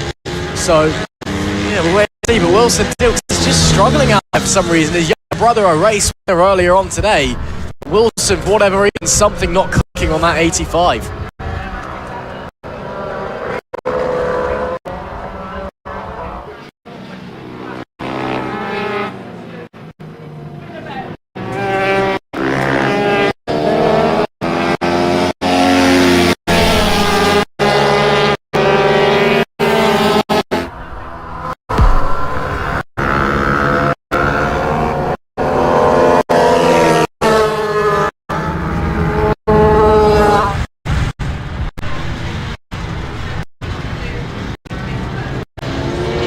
Absolutely is, and he's doing a very good job. Not done yet. Day and Thompson are still right there with him. Day, of course, celebrating his British Mini GP 70s championship that he took earlier today with the gold helmet and the leathers on, presumably for the rest of the season. And it is stunning to see, and shows again he's got that championship. You know, he's never been a FAB-Racing champion before today. Somehow he's been a vice champion many a time before, but for one reason or another, this boy with so much talent has never been the guy to beat until today, so why not celebrate it? He is under a bit of pressure though. Taylor Tomlinson, who's thinking about poking a wheel, definitely trying to get the drive. Tomlinson not quite close enough though, and preferring to take a more of an inside line that requires less entry speed. And that day, so he'll settle to stay behind the new champion and the championship lead, of course, in the amphibian scaffolding Extreme 100s. But that of all this scrubbing, it is allowing Humphries just to slowly start edging away at the front of the pack.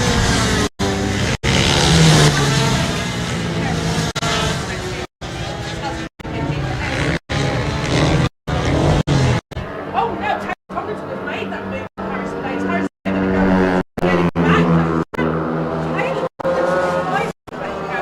He's then leading in second place ahead of Harrison today.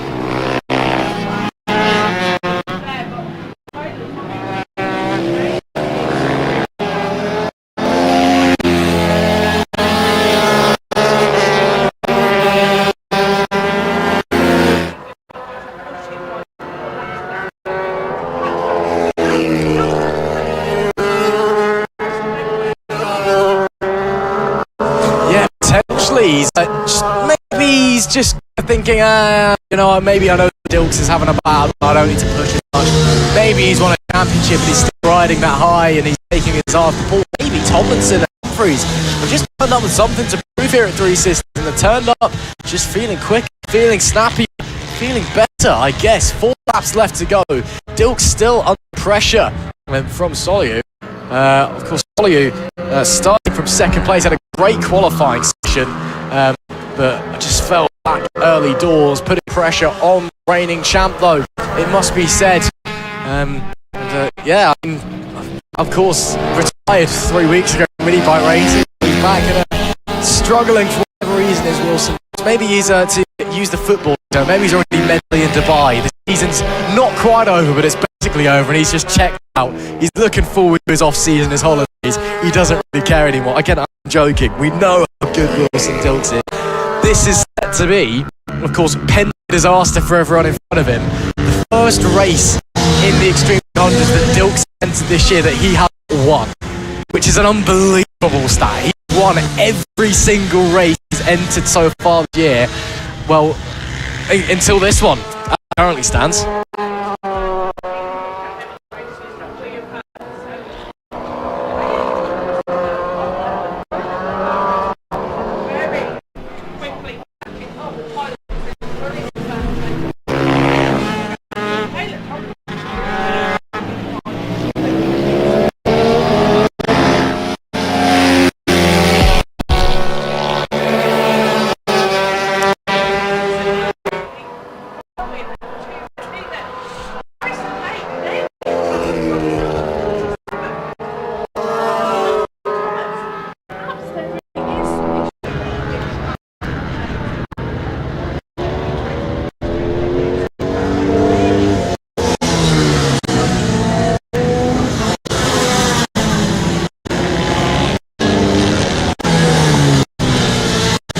We'll have to find out later on. 2 laps to go though. That's down into P4. And look at Taylor Tomlinson, yet to take a race win in 2025 here at the Masterback FAB-Racing Minibike British Championship.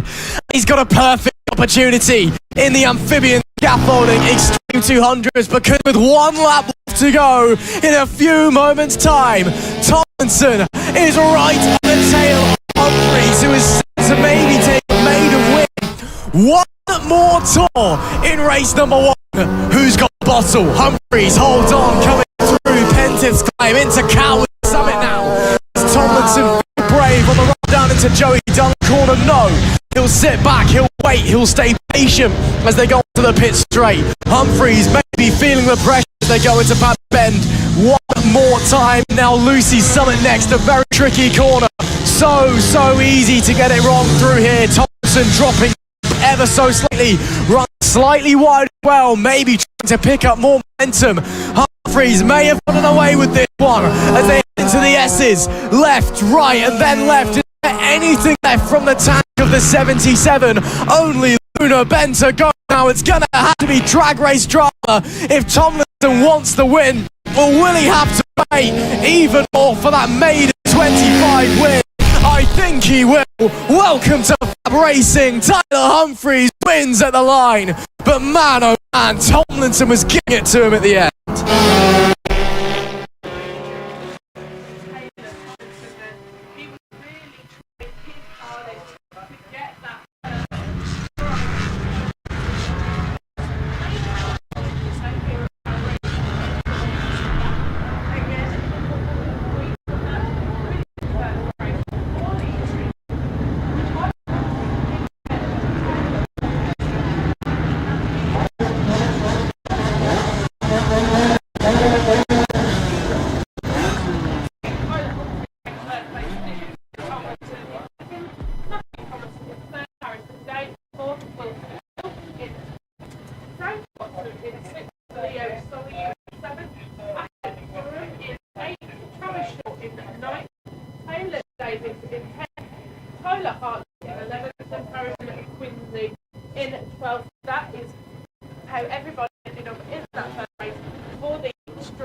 podium position at the moment.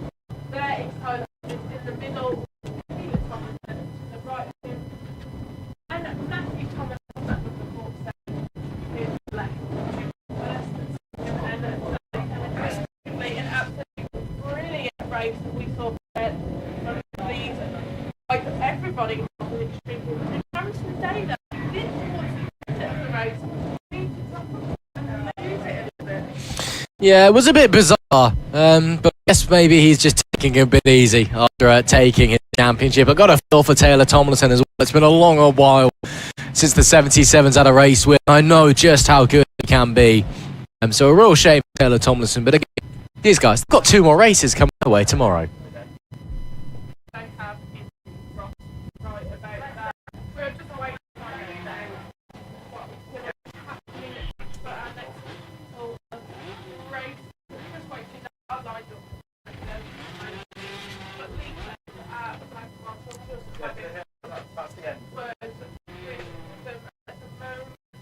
And I think it may be a time limit thing because we are coming up on 6 o'clock. And yeah, just been told in our ear we are not going to be able to get our last race ones done today. We have unfortunately reached the time limit of today. So Moto Team and the Mini GP50s brought to you by King's 2 Wheel Centre. They're going to have to come your way tomorrow. So they'll have 3 races in one day, hopefully, which is an interesting dynamic. A real shame though for the Moto Team guys, and a real shame for us as well because we've only got 8 races done today.